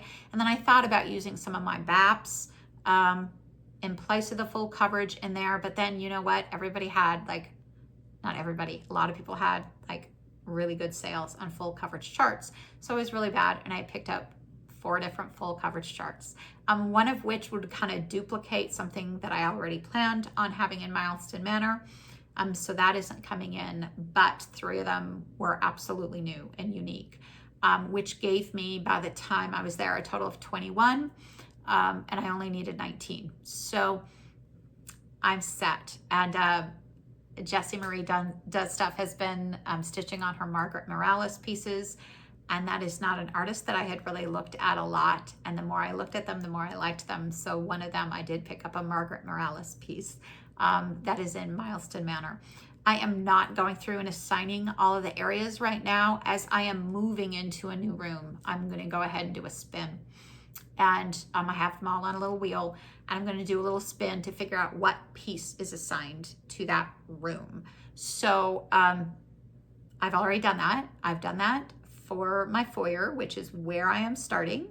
And I'm going to insert that video right here so you guys will see what project is assigned to my foyer. Okay, so the first thing we need to do is figure out what project is in the foyer. The foyer is where I start. It is where I will go back to when I'm exhausted, where I will return to once I level up. So it is a big project. Well, they're all big projects, but it is a big deal where the first project is here. So let's spin and find out. There are 21 projects on my wheel, even though there are only 19 zones, rooms in my floor plans. So there's going to be a couple that are not going to be assigned to rooms, and we will deal with that. So out of the 21, 9 I already have started. The others are new starts. So let's see what that project is. Oh, it's so exciting. Oh, the William Morris design. That's so fun. So that is a new start. So that is what I will be starting for the first round of Mylestonn Manor. How fun is that? Okay. Okay, so I get a new start for my foyer and I am so excited about it. I've been kind of prepping for this for a while. I did order in a full set of CXC from Naughty Unicorn Crafts. It should be here any day. I did order a huge piece of 28 count and a huge piece of 25 count because I don't know what projects I'm going to get and what I'm going to start them on. So I should be all ready to go with that really soon. The other thing that I need to start Mylestonn Manor is I need to roll the dice to see how many stitches I owe that piece. And, if I haven't done so, let me pop up a picture of that piece. I think I'm just calling it something crazy in that video. Yeah, I think it's a tree of life. I don't know. We'll put it up there. So I need to roll the dice to figure out how many stitches I need to put in that piece before I move to the next room. Oh, I need a destination. Oh, I'm losing so many things. I also wanted to do the final destination thing that Jen the Caffeinated Crafter had done with it. So I put all of my zones on a wheel and I spun them. And there are only 2 places in my house you can't get to with my 6. So here's that spin. So let's go to Final Destination and give it a spin. See where I am heading. Oh, garage. That is going to take every single one of my 6 rooms to unlock. Now I need to try to figure out which way I'm going to get there, I think. Yeah. The most efficient way would be foyer. You can look on my floor plan if you want. I might just pop it on the screen. I think I'm going to go foyer, front room. Let's see, foyer, front room, dining room, kitchen, stairs and hallway, downstairs, garage. The other way would be foyer, front room, TV room. I'd still have to go to the kitchen. Foyer, front room, TV room, kitchen, downstairs hallway, garage. So do I want the dining room route? Do I want the TV room route? That's interesting. I'll figure that out when I get there. Clearly, the front room would have to be next. Okay, cool. So my final destination is the garage. It is my husband's land out there. It is going to take me all 6 of the rooms that I have unlocked to get there. I have decided I'm going through the TV room because going through the dining room doesn't really help me in any way, where the TV room kind of makes going upstairs possible eventually. And I do have an upstairs in my house and a downstairs, but that's a whole other story. It was on the layout. Anyway, die roll. How many stitches do I owe that piece? So I went ahead and did that also. And here is my die roll. Okay, our next step is to roll our dice. First, let's look at these beautiful dice I got. They're nice, they're heavy, they feel so good in my hand. So I am rolling the D20, the D12, and the D10 and I'm going to have to break for a minute to do the math because I'm not doing math while I'm recording. After I roll them, I'm sorry right now. I will tell you that if they're loud, it is a metal tray. I am rolling dice onto the metal tray. So let's see what we got. Okay, so I have an 18 and a 2. So I add those together, which gives me 20. And I rolled a 60, so I need to multiply it by 60. So I'm sorry if I'm making you seasick. Hold on, I will be right back. I really didn't need a calculator for that. 20 times 60 is 1,200 stitches. So I will be doing 1,200 stitches on my new start. The likelihood of me getting any milestones is very, very slim, but that is okay. We are just going to go for it. So 1,200 stitches on, and I just put down the piece. You guys saw it, William Morris design. I will put the name of the piece up across. So we're good to go now. All right, I'm so excited. Okay, so 1,200 stitches is what I owe that piece before I can move to the next room. My next room will be the front room when I get that 1,200 stitches done, or as I'm getting close to that 1,200 stitches. We're gonna go ahead and spin the wheel and figure out what WIP is in the front room. The front room is very large and it is kind of a hub of activity. So I don't have a lot of hallways in my house. So yeah, I'm really excited to see what will be in there too. And we'll do that on our regular floss tubes. So one of the things that I loved about Mylestonn Manor is that just like the Knock It Out, there is absolutely no pressure. If it takes me 2 months, 3 months, 6 months to get those 1,200 stitches done, that's fine. It's all on my own time. So it is allowing me to play it, lots of new starts, and absolutely no time pressure there also. So the last thing that we really need to do is do the wheel spins for Knock It Out. So let's do the one first for the new start. So here that is. Okay, let's see what we are going to have for our new starts for our N in Knock It Out. So here I have a list of all the things I have started so far this year. And it's abundance, a very popular choice. It seems like it likes to come up for new starts. So I will do 500 stitches on abundance before I move on. How funny is that? And I got abundance again. I do love that piece and I'm really eager to make more progress on it. I did kind of wish that another one would have come up, but that's okay. I do think I'm going to block it out so it doesn't come up again after I'm done with my 500 stitches on it. So it doesn't come up again until I work through all of those new starts. For my old WIP piece, it is 100% going to be those Christmas elves to get that finished, get that off my WIP list. And it's not going to take 500 stitches. So I don't know what I'm going to assign those leftover stitches to. I'm kind of between Princess and the Pea and Extraordinary Birds, because I would like to get both of those done by the end of this year also. So I don't know. We'll see when we get there. And for my catch-up stitching, let's see where we're at there. Okay, our next thing we need to figure out is the catch-up stitching for the C in the knock.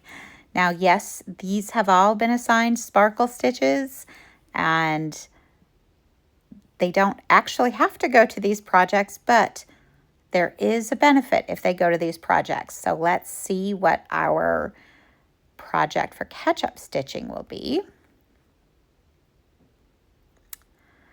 Here we go. Treasure Hunt bookshelf. Yay! I am so excited to work on that one. So I think that has 800 and some stitches for catch-up stitching. So 500 won't totally knock it out, but it will put a good dent in it. So I get to pick that one up again. So I'm super excited. How fun is that? Okay, So for catch-up stitching, it is Treasure Hunt Bookshelf, which I was so enjoying working on, and I still owe some stitches on it for WIP Go. So when we get there, I get to come back, pick up Treasure Hunt Bookshelf again. It's a huge piece, and those 500 stitches will be great. I did look, it's like 900 and some catch-up stitching, so it won't get it totally wiped out. But if it comes up a second time, it'll be off that whole list. So that is that. And then after that, I go to 6 portals. So those are my plans going forward. I've done all the rolls. We have everything in the works. You guys should be seeing some different WIPs that you haven't seen in a long time. And as far as new starts go, like I said on my video last time, I have 52, maybe more at this point. I've been kind of bad lately. 52 things completely kitted up, fabric, floss, everything that I want to start. So I'm 100% doing a new start WIP Go board in 2027, where I will have the fate of WIP Go calls will determine what I am starting to try to get some of those projects started and moving. So I have kept you for way too long. We are done. Thank you for joining me. I always enjoy comments. Give me some feedback. Let me know what's going on. And I will be seeing you soon with a regular FlossTube update. Thanks a bunch. Have a great day.